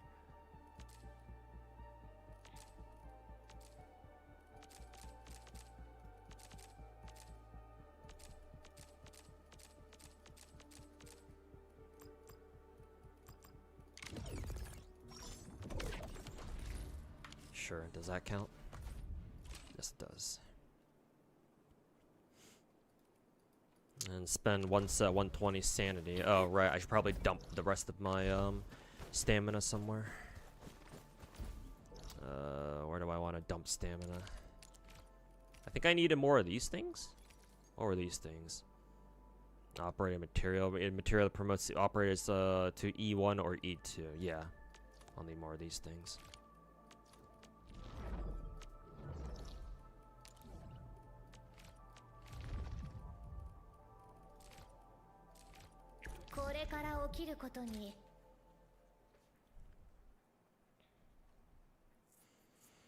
Facility lacks other materials, that's why it stopped. Okay.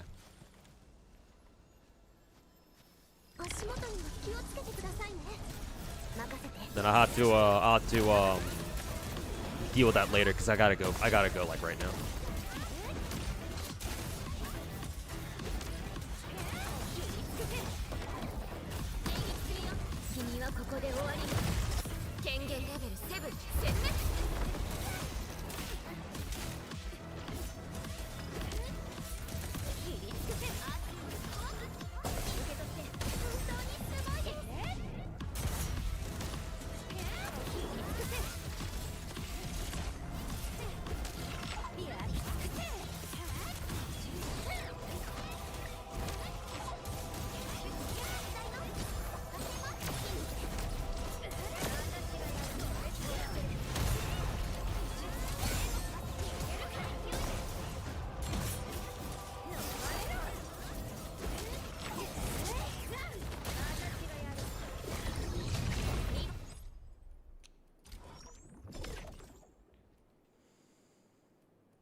Oh, this costs fucking 50 stamina, not just 40? Shit.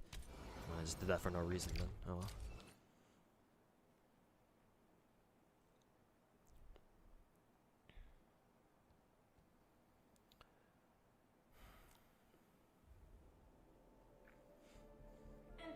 You can sell the factory stuff to the soft guy in the village place. Oh, I think I remember who you're talking about. Where was he again? Was he up here?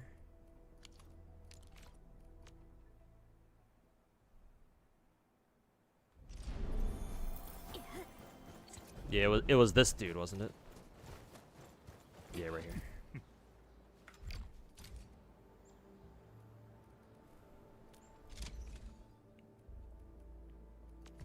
Let's see, switch goods. Oh yeah, I can sell him the amethyst parts.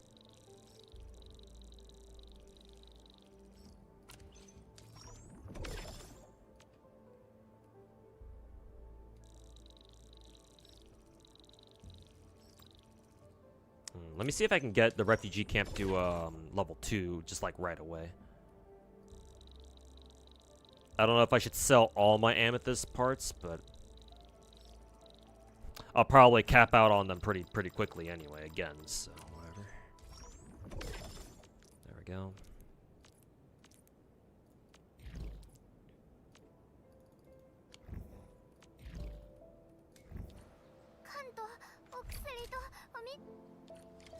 Yeah, I have to fucking do this shit, huh?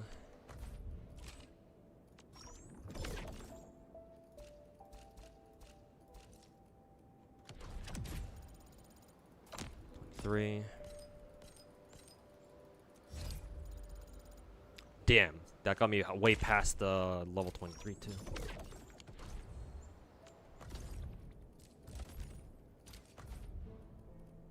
Let's see. Wait, didn't I raise the outpost prosperity level 2? Why did it not count that? The fuck? Game just scammed me or some shit? Or do I have to get this fucking story done first?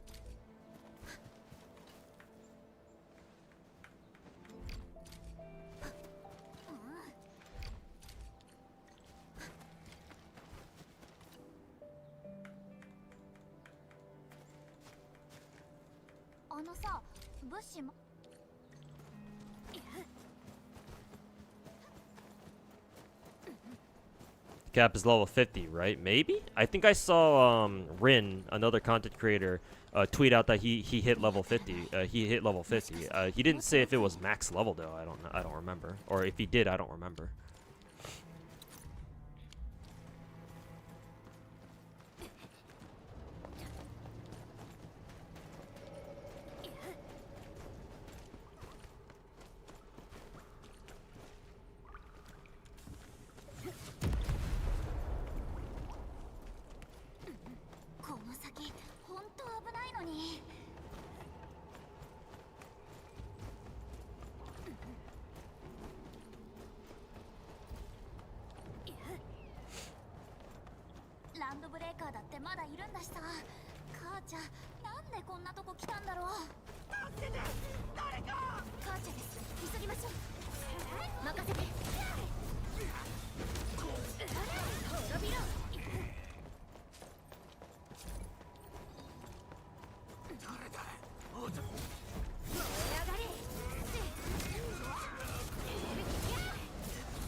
Fine, where the fuck is this Roman bitch?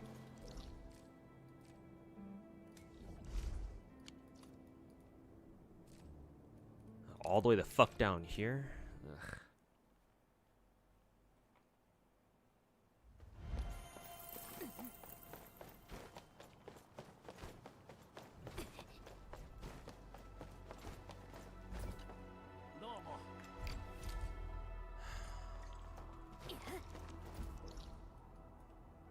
Okay, this feels like a whole ass fucking storyline or like quest arc. So I'm gonna get this done next time. Cause I gotta get going right now. Gotta go side hustle. Time for another 5 hours of me fucking driving around doing food delivery shit. Alright. Anyways though, I'm gonna get out of here, chat. I'll try to come back tomorrow, and we'll stream some more Enfield. Maybe tomorrow I won't get sidetracked. I won't get hella sidetracked, and we'll actually grind some. We'll actually be able to grind some Genshin out. Enfield out.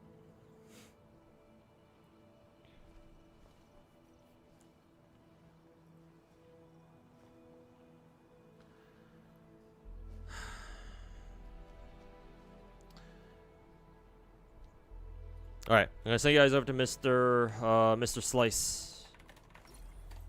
Right here. He's playing some Enfield. Looks like he's grinding Enfield as well. So go over and hang out with him, and I will catch you guys all tomorrow.